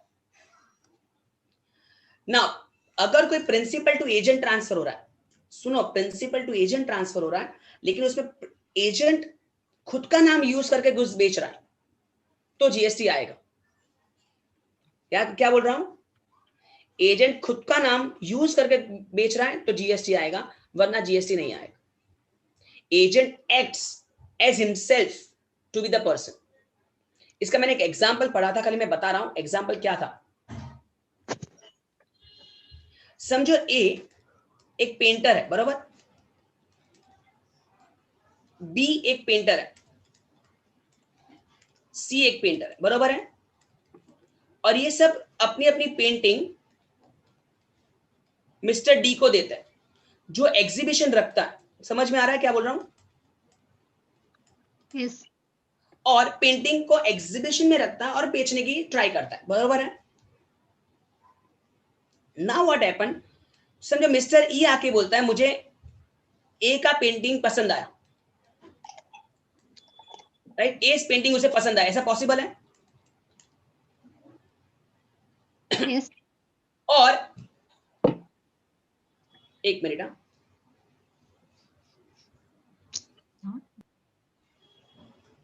उसे ए पेंटिंग पसंद आया और ई ने बोला कि मुझे ये पेंटिंग पसंद आया, मुझे ये खरीदना है, तो डी ने बोला हाँ यू कैन परचेज। लेकिन परचेज कैसे करोगे? अगर डी बिल बना रहा है डी के नाम से अपने लेटर हेड पर टू सेल टू ई, बरोबर है, तो D was acting as an agent, लेकिन वो उसने अपने हिसाब से सोचा तो उसे जीएसटी भरना होगा। लेकिन डी ने कुछ नहीं किया होता, डी ने बोला हाँ ठीक है आप ए से खरीद लो, और ए बिल बना के देता ई के नाम पर। समझ में आ रहा है? समझ में आ रहा है? एक अल्टीमेटली खरीद कौन रहा है? E. अल्टीमेटली पेंटिंग किसका है? A. A. अगर ए डायरेक्ट ई को बेचेगा तो डी जीएसटी के दायरे में आएगा ही नहीं। लेकिन Got it. के नाम से बिल बना के दे रहा तो गलत हो गया ना, मतलब ही ट्रेडेड के उसने सेल किया भले वो नीचे लिख रहा है कि पेंटिंग वाज मेड बाय ए, वो ठीक है, लेकिन सेल किसके हुआ? बी ने किया ना, बिल उसने अपने नाम पर बनाया तो वो जीएसटी में आ गया। ऐसे लॉजिक भी है। एक बेटा, और लास्ट इज दिस। हाँ, ये भी एक लॉजिक अभी भी, हाँ बहुत सारे ऐसे छोटे छोटे लॉजिक्स बहुत हैं। और एक एग्जांपल देता हूं। Suppose if you are doing business, if you are doing business, समझो मैं महाराष्ट्र में हूं, नहीं पेंटिंग एग्जेम्प्टेड नहीं है, ऐसा कहीं नहीं लिखा है। आर्ट एंड कल्चर पेंटिंग जरूरी आर्ट एंड कल्चर का कंसेप्ट में है, देखना होगा फिर भी ना। महाराष्ट्र, समझो मैं महाराष्ट्र में मेरा हेड ऑफिस है, महाराष्ट्र में मेरा हेड ऑफिस है और गुजरात में मेरी ब्रांच है। समझ में आया? मेरी ही हेड ऑफिस महाराष्ट्र में और मेरी ब्रांच गुजरात में, बरोबर। अगर मैं महाराष्ट्र टू गुजरात गुड्स भेज रहा हूं, is it taxable? Taxable. Yes, sir. लेकिन दोनों मेरा ही है, महाराष्ट्र भी मेरा है, मेरा ही हेड ऑफिस है, मेरे ही गुड्स है, गुजरात में भी मेरी ही ब्रांच है, उसको ही गुड्स दे रहा हूं, कोई पैसा नहीं मिलने वाला है मुझे। पर सप्लाई हुआ है तो supply is it a supply? Yes. Yes, yes, and I am supposed to pay GST because मालूम इसका रीजन क्या है? State-wise registration is required. Very good, दोनों स्टेट का नंबर अलग होगा। जीएसटी नंबर पता है ना कैसे होता है? सबको पता है जीएसटी का नंबर कैसे होता है? जीएसटी का One day. एंड गुजरात 20। देख ऐसा होता है,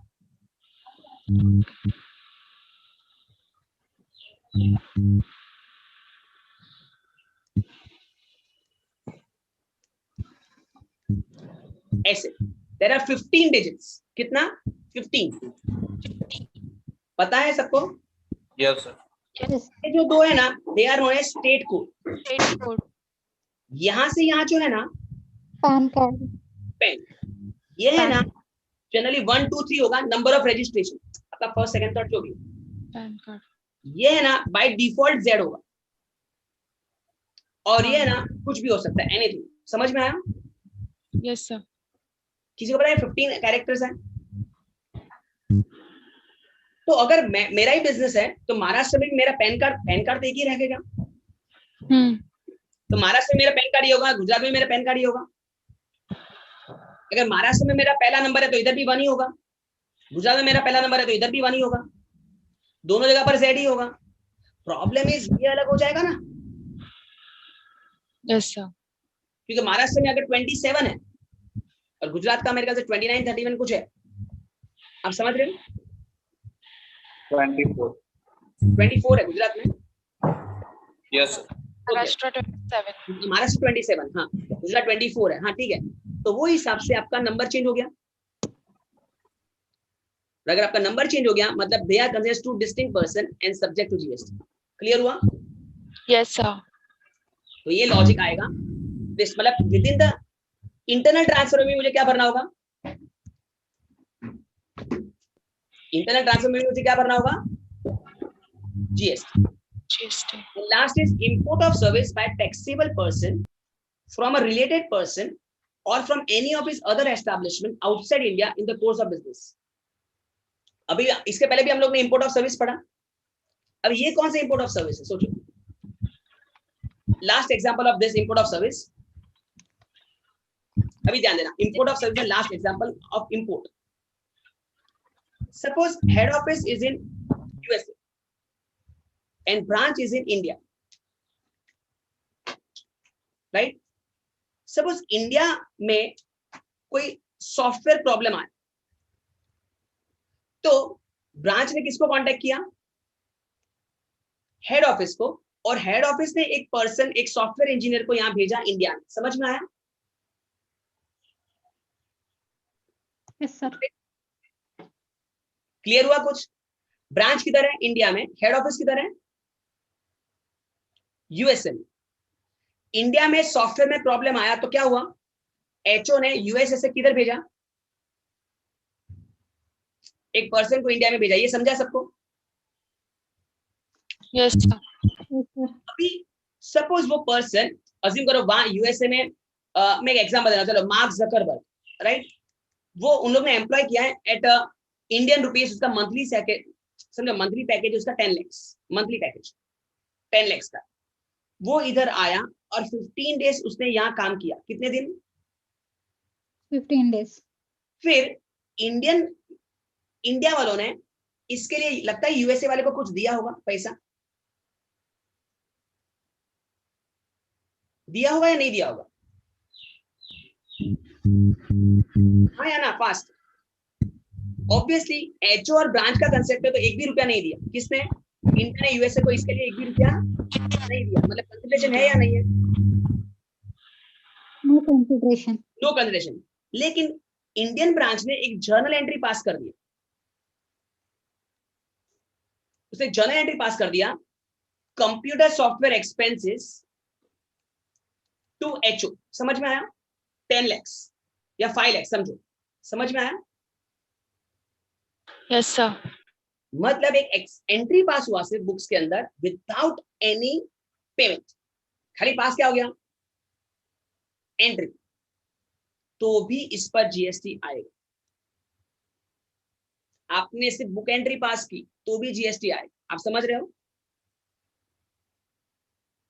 मतलब कंसिडरेशन नहीं है। लेकिन इंपोर्ट ऑफ सर्विस हुआ, मैंने फॉरेन से किसी को बुलाया, समझ में आया? किसी को डाउट है इसमें तो पूछ लो। चलो No sir, clear. अगर मैं फाइनल समरी बोलूं ना, फाइनल समरी देखो।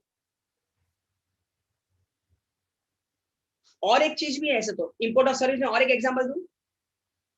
चलो और एक एग्जांपल दे देता हूं इंपोर्ट ऑफ सर्विस में। अगर सपोज मिस्टर एक्स उसका बेटा, समझो उसका बेटा हॉस्पिटल में, बरोबर है? बरोबर है? और हॉस्पिटल में डॉक्टर्स ने ना बोल दिया तो मिस्टर एक्स ने क्या किया? उसने अपने कजिन जो यूएसए में है उसको बोला इधर आके इसका ट्रीटमेंट कर। समझ में आया ये पॉइंट? और वो कजिन ने मिस्टर एक्स से एक भी रुपया नहीं लिया तो क्या जीएसटी आएगा? ये भी इंपोर्ट ऑफ सर्विस है। मीनिंग समझ रहे हो? तो मैं पूरा समरी बना रहा हूं। अभी ये समरी समझ में आया ना तो पूरा इंपोर्ट का कंसेप्ट समझ में आ जाएगा। देखो पूरा समरी इंपोर्ट ऑफ सर्विस। इधर ध्यान दें। Point 1, there is consideration. Point 2, there is no consideration.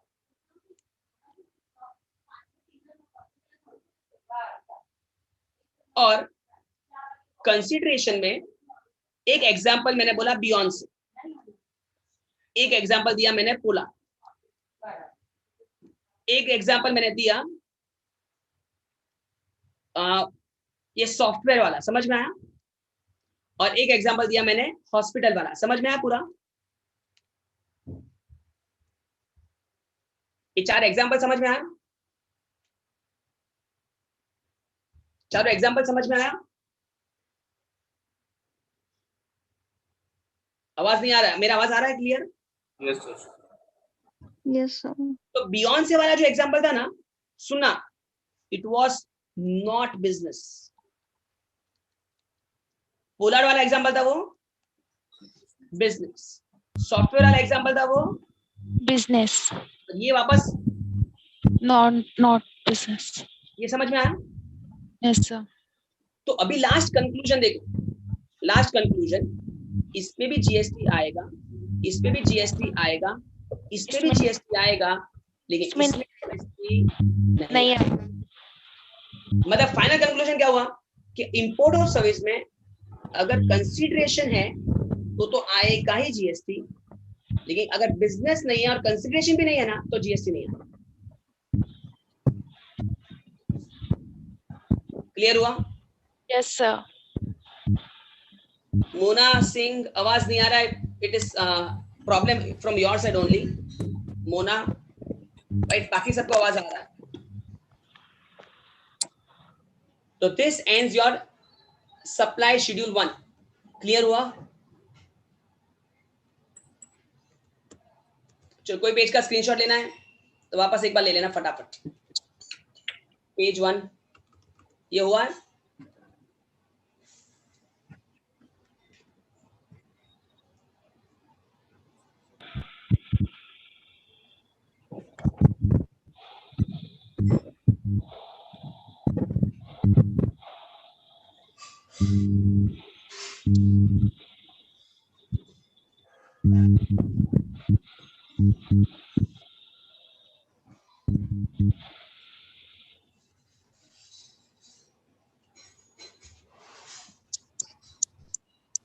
हुआ सबका? Yes, sir.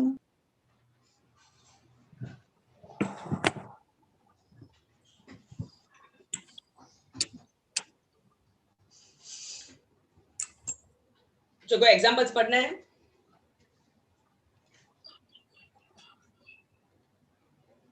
देखो, खाली मैं एक दो पॉइंट फटाफट एक्सप्लेन कर रहा हूं। A appoints B to procure certain goods from the market. B identifies various suppliers who can provide the goods as desired by A and asks the supplier C to send the goods and issue invoice directly to A. समझ में आया? A है ना, उसने appoint किया B किसके लिए? Goods खरीदने के लिए।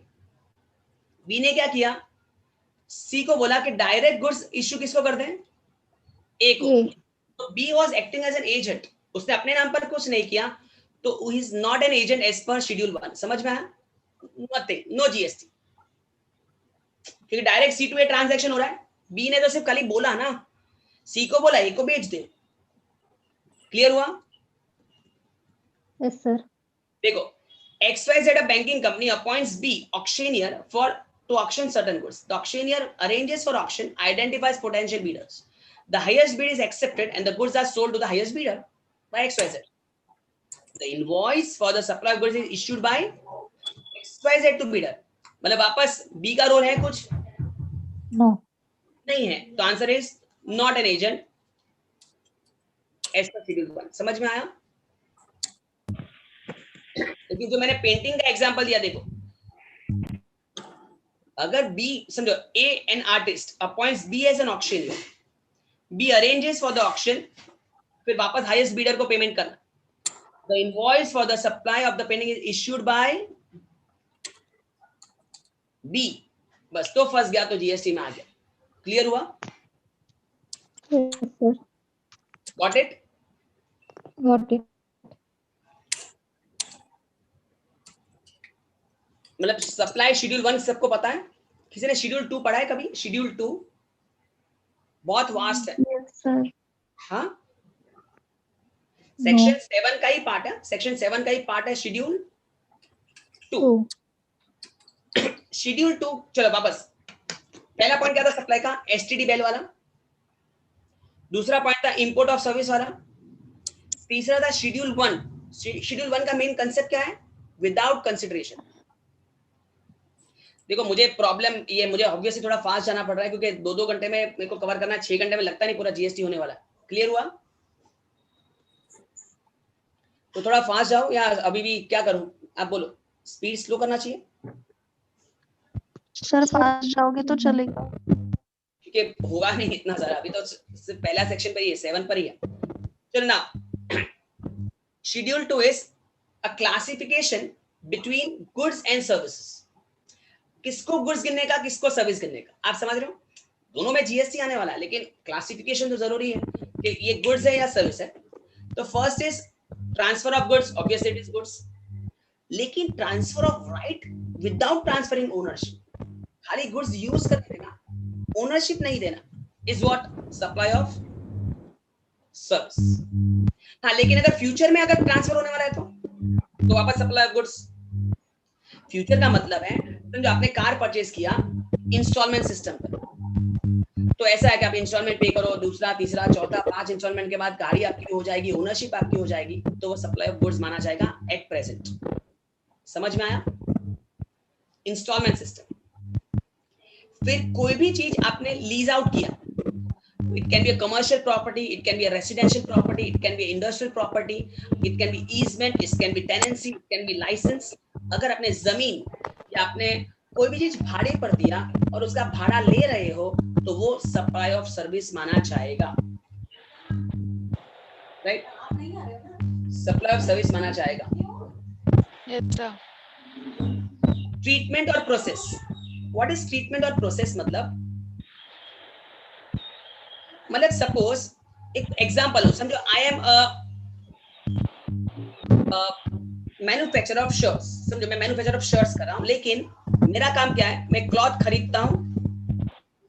आई एम मिस्टर एक्स, मैंने क्लॉथ खरीदा, मैंने सब क्लॉथ मिस्टर वाई को दे दिया। मिस्टर वाई का काम क्या है? उसका टेलरिंग डिपार्टमेंट है, उसके बाद नंबर ऑफ टेलर्स है, और फिर मैं क्लॉथ ले रहा हूं, क्लॉथ इसको पास ऑन कर रहा हूं, और ये पर्सन शर्ट्स बनाकर मुझे दे रहा है। समझ में आया? Yes sir. और बदले में मैं उसे क्या पे करूंगा? टेलरिंग चार्जेस पे करूंगा।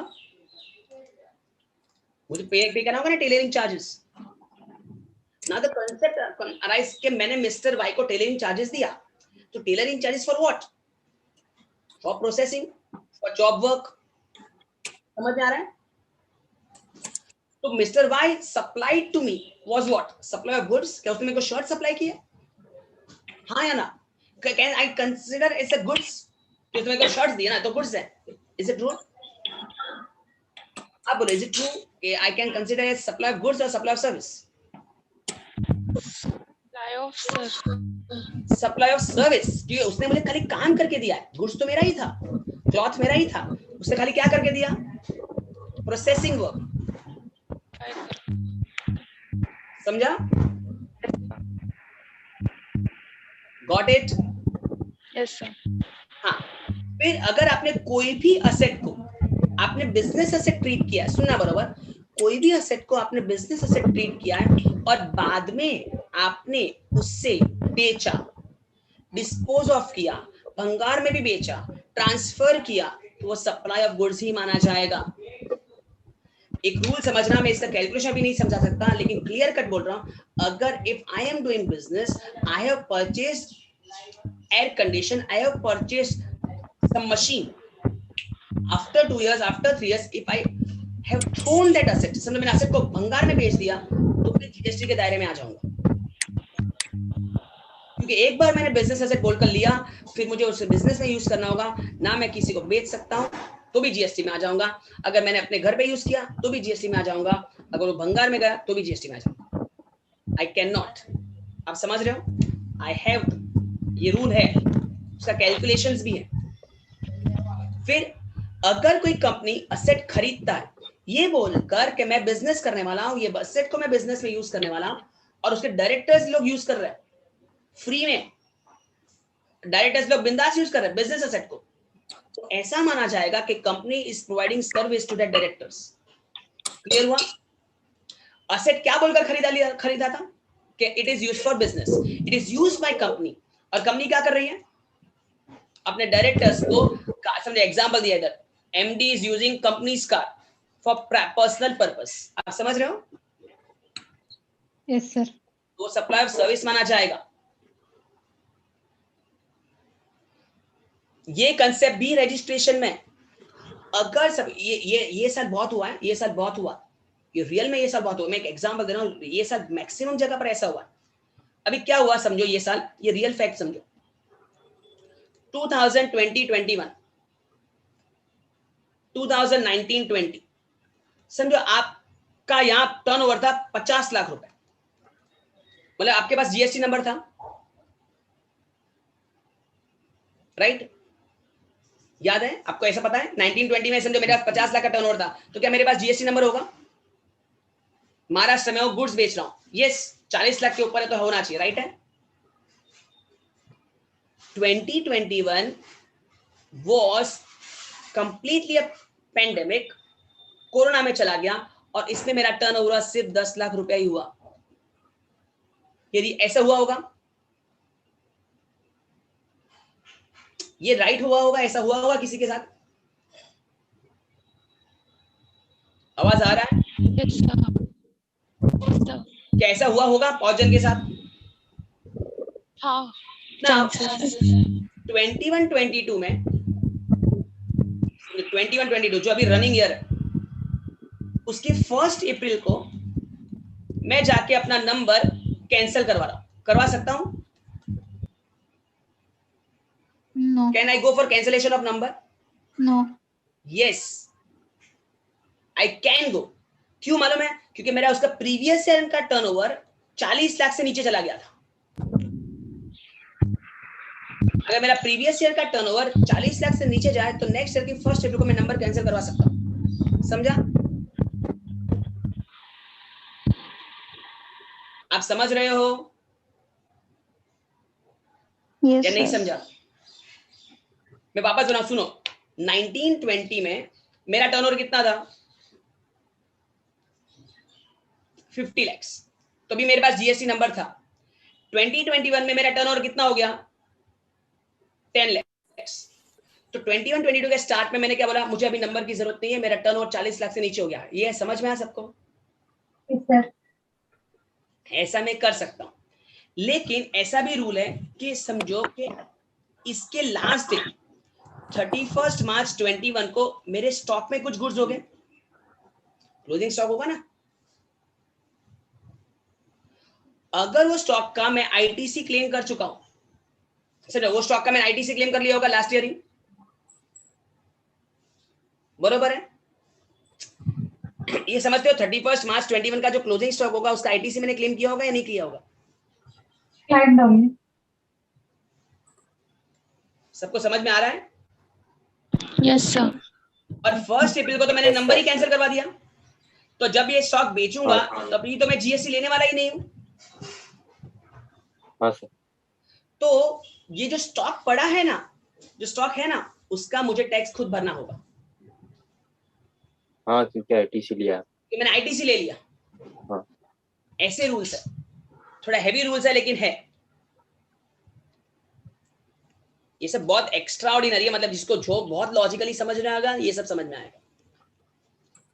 हाँ, आज के जमाने में अगर आप कोई बिल्डिंग कंस्ट्रक्ट कर रहे हो, कोई बंगलो कंस्ट्रक्ट करवा रहे हो, कोई जगह कंस्ट्रक्शन में डाल रहे हो, रिनोवेशन कर रहे हो, घर के अंदर रिनोवेशन कर रहे हो, this all are civil structures and they are considered as supply of services.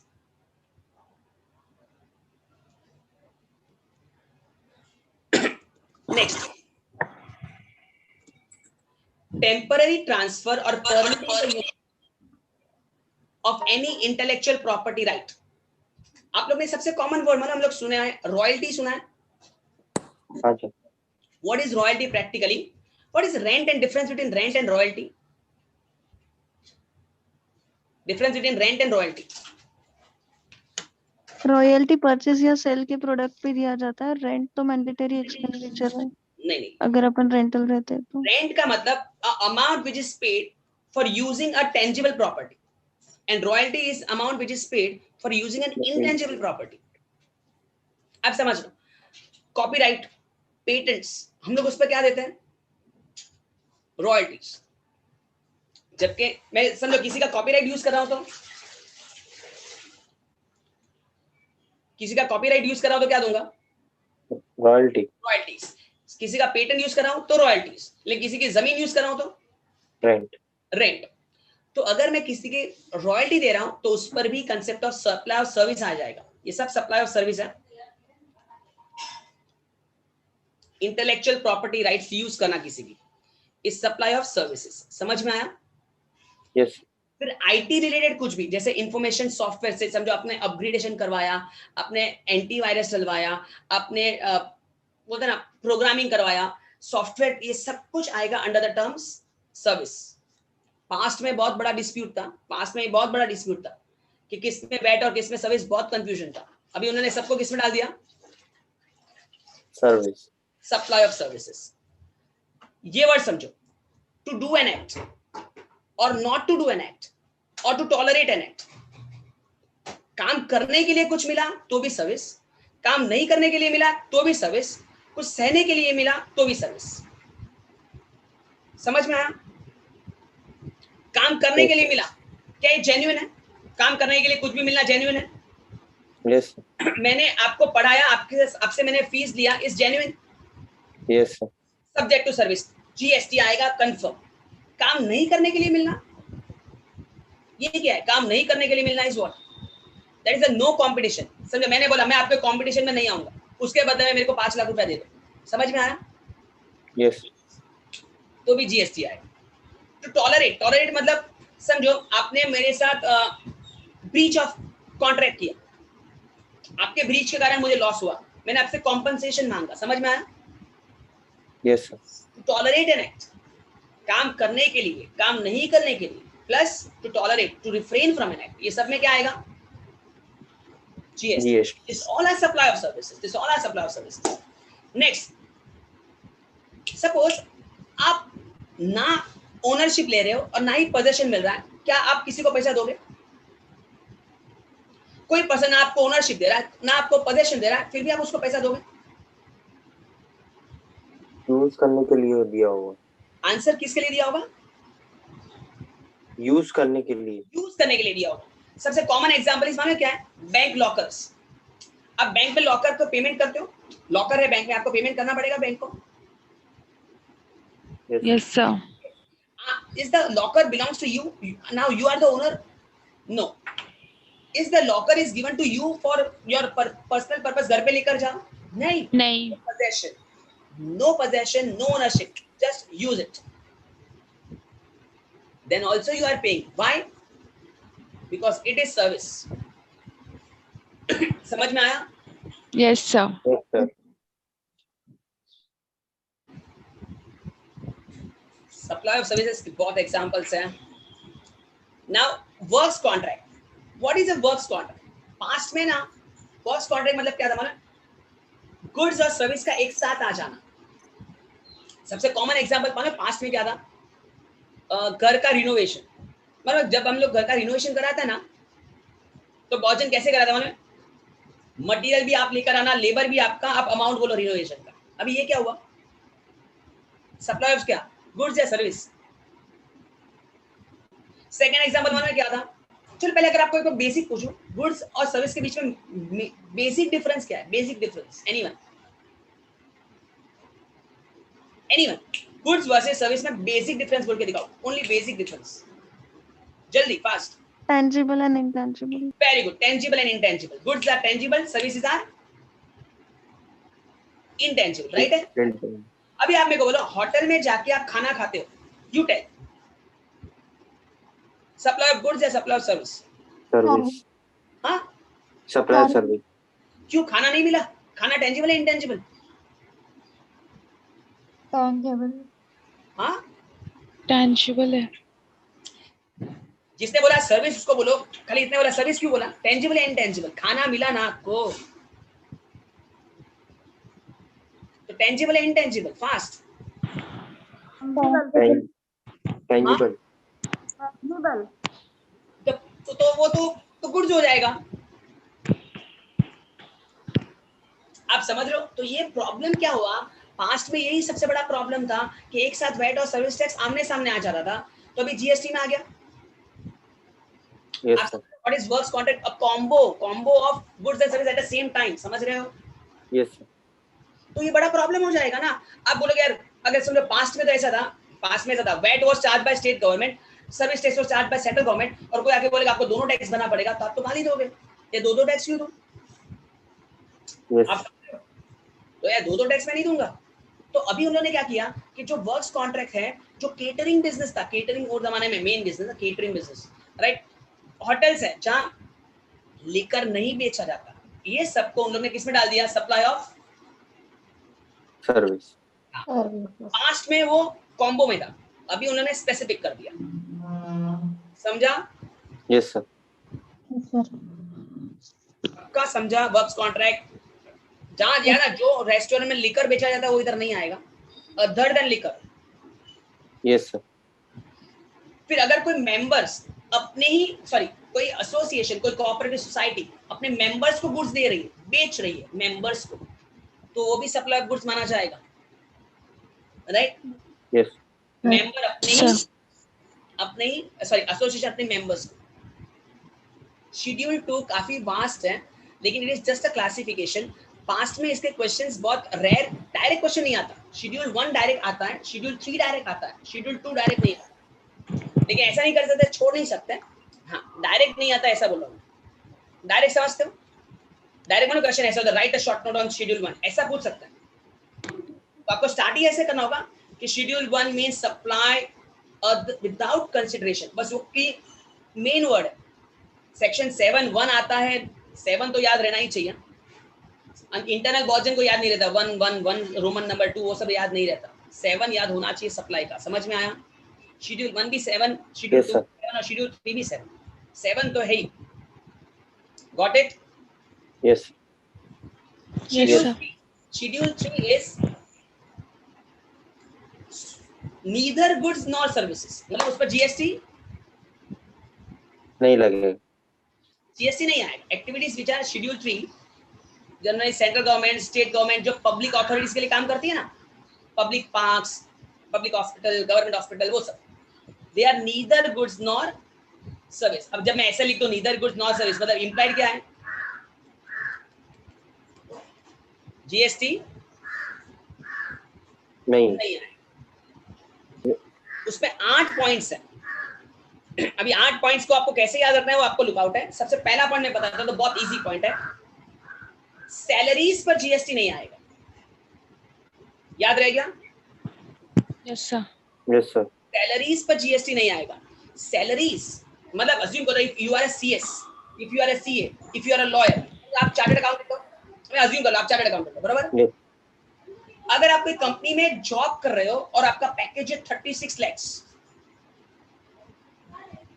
सुनो, आप एक चार्टर्ड अकाउंटेंट हो, आप कंपनी में जॉब कर रहे हो, कितना पैकेज है? 36. लेकिन आप जॉब नहीं कर रहे हो और आप कहीं प्रैक्टिस कर रहे हो और आपका कलेक्शन है 36 लाख, बराबर? समझ में आया? Yes sir. आप जॉब कर रहे हो और एक साइड आपका पैकेज है 36 लाख का और दूसरी साइड आप जॉब नहीं कर रहे हो, आप प्रैक्टिस में आप कमा रहे हो 36 लाख। What will happen? अगर आप जॉब कर रहे हो तो उस पर आपका जीएसटी नहीं आएगा। नहीं आएगा, लेकिन अगर आप प्रैक्टिस कर रहे हो तो जीएसटी आएगा क्योंकि आपका बेस का कलेक्शन हो गया सर्विस में। समझ में आया? Yes sir. तो सैलरी 50 lakhs, sir. जोर से बोलो, जोर से। Up to 50 lakhs, no tax. किसमें? CA services up to 50 lakhs is exempted, right? Exempted. There is a limit, is it? अब किसका लिमिट बोल रहे हो? इनकम टैक्स का। Okay, sorry, sir. That is income tax. अब Fine. इनकम टैक्स का section 44 ADA का बिल लिमिट बोल रहे हो 50 लाख का। अब कौन सा लिमिट कौन से सेक्शन के साथ लिंक मत करो। यहाँ 20 लाख का लिमिट है, उस पर बात चल रही है। Got Got it, sir. Got it. हाँ, next court fees. High court, district court, supreme court का फीस जो है, फीस उस पर जीएसटी नहीं आएगा। समझ में? High court, supreme court fees पर जीएसटी नहीं आएगा। पॉइंट नंबर 1 सैलरीज था, point number 2 court fees, point number 3 MPs, MLAs, MLCs जो भी पैसा ले रहे हैं गवर्नमेंट से उस पर जीएसटी नहीं आएगा। एमपीज, एमएलएस और ये जो मेन पोस्ट पर है, ऐसे बहुत सारे बड़ा लिस्ट है, उन लोग को भी जीएसटी नहीं भरना है। थर्ड, फ्यूनरल, बरियल, क्रेमेटोरियम, इस टाइम तो ये बहुत हुआ है, इसमें अगर कोई चार्जेस लिए जाते हैं, फ्यूनरल, बरियल या क्रेमेटोरियम, अगर कोई चार्जेस लिए जाते हैं, इंक्लूडिंग एम्बुलेंस कोई चार्जेस लेता है for transporting of dead body, उस पर जीएसटी नहीं आएगा। Funeral, burial, crematorium are including ambulance taking a charge for transportation of a dead body is not subject to GST. समझ में आया? Yes sir. Sale of land, जमीन पर GST नहीं है। अभी तो रियल एस्टेट सेक्टर को ही जीएसटी के दायरे से बाहर निकाल दिया। सेल ऑफ लैंड, खाली जमीन, Actionable claims. This exchange, promissory note, check deposit, loan availability, ये सब पर जीएसटी नहीं है. शेयर्स, डिबेंचर्स जीएसटी नहीं है. बहुत जन मेरे को बोलते हैं सर शेयर्स पर तो जीएसटी है, उसके पापा शेयर मार्केट में काम करते बोला जीएसटी है. नो. एग्जाम्पल, अगर आपने शेयर्स खरीदा समझो 5 लाख रुपए का और उस पर ब्रोकर ने चार्ज किया 5,000, तो जीएसटी किस पर आएगा? 5,000. GST will be on 5,000. समझ में आया? Not on 5x. Yes, sir. Because 5,000 is for services. Brokerage is a service. Shares is not a service, not a goods. समझ में आया? Yes, sir. आप अगर समझो किसी ने ड्राफ्ट बनाया, आपने अगर समझो 5,000 रुपए का ड्राफ्ट बनवाया, 5,000 पर हमने बैंक ने 100 रुपए चार्जेस लिया, तो जीएसटी किस पर आएगा? 100 पर. बताइए सबको. एक्शनेबल क्लेम्स, हाँ खाली लॉटरी, बैटिंग, गैम्बलिंग पर है 28% जीएसटी, बाकी सब पर नहीं. Got it? Yes, sir. Yes, sir. 7th और 8th ना दोनों कस्टम से रिलेटेड पॉइंट है. जैसे 7th पॉइंट में ऐसा लिखा है कि सपोज अगर मैंने यूएसए से गुड्स मंगवाए, समझो मैंने यूएसए से गुड्स मंगवाए और मेरा समझो यहाँ मुंबई पोर्ट इधर है, बराबर? समझो एग्जांपल ले रहा हूँ, और यूएसए से गुड्स आ रहे थे, यूएसए से गुड्स आ रहे थे. एज पर द रूल्स ऐसा है कि अगर वो मुंबई में उतर गए ना और मैं घर से लेकर गया ना उधर, तो मेरे को आईजीएसटी भरना होगा. जिसको पता है या नहीं पता नहीं, ऐसे पढ़ा है कभी किसी ने? Yes, sir. Import is subject to IGST. लेकिन मैंने पानी में ही उसको बोला नहीं, इधर नहीं चाहिए, आप उसे श्रीलंका पहुंचा दो. समझ में आया? Yes, sir.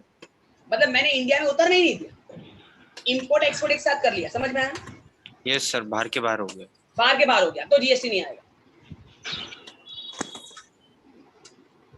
क्या लिखा है देखो, supply of goods from a place in a non taxable territory to another place in a non taxable territory. दोनों नॉन टैक्सेबल, यूएसए भी और श्रीलंका भी, without entering into India. Yes. और लास्ट है supply in custom port before home consumption. Port के अंदर ही मैंने किसी को गुड्स बेच दिया बाय एंडोर्समेंट ऑफ डॉक्यूमेंट्स, तो जीएसटी मैं नहीं भरूंगा, वो भरे. मैंने इंपोर्ट किया लेकिन मैंने उधर ही डॉक्यूमेंट्स किसी और को दे दिए, उधर ही प्रोडक्ट बेच दिया, तो मैं जीएसटी नहीं भरूंगा. कौन भरेगा? उसे भरना होगा जिसने मेरे से खरीदा. तो अभी इसको कैसे याद रखोगे? देखो ऐसे तो याद रख सकोगे, देखो ऐसे याद रखो, S salary, A M, scam याद रह गया. S for, salary, C for commission, Crematorium. Court fees, actionable, actionable Actionable claim, claim. MPs और एमएलएस. कितना याद रह गया? Yes, sir. स्कैम तो तुम लोग याद रहता ही है. Yes.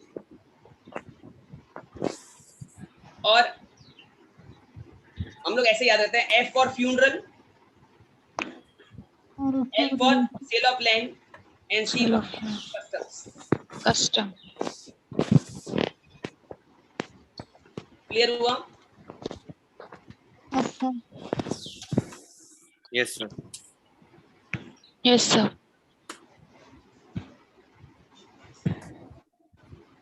तो आज मैंने सेक्शन 7 तक किया. इंट्रोडक्शन समझा पूरा? Yes, sir. Yes, sir. समझ में आया बहुत कुछ या टफ? मैंने मेरे हिसाब से बहुत कुछ कवर किया. कल मैं सेक्शन 8, 9, 10, 11, 12 जितना पॉसिबल उतना करूंगा. 8 to 15 तक. Thank you, sir. Thank you, sir. Everyone were comfortable? Yes, sir. Yes, sir. Good. this PDF shared, sir, in the group. Anyone have a problem? PDF already shared in the group, sir. Okay, हाँ PDF. No, I will send to. Okay. Okay. Any problem to anyone? No, sir. No, sir. Okay. No, sir. Tomorrow same time. I can't hear you. Tomorrow same time. Tomorrow I will announce later on. Okay. Might be possible it is the same time, but I will announce later on or today evening only. Okay. Bye Thank you, everyone. sir. Bye. Have a good day. I enjoyed teaching you also. It's a good day. Thank you. Thank Thank you, you, sir. sir. Thank Bye you, sir. bye.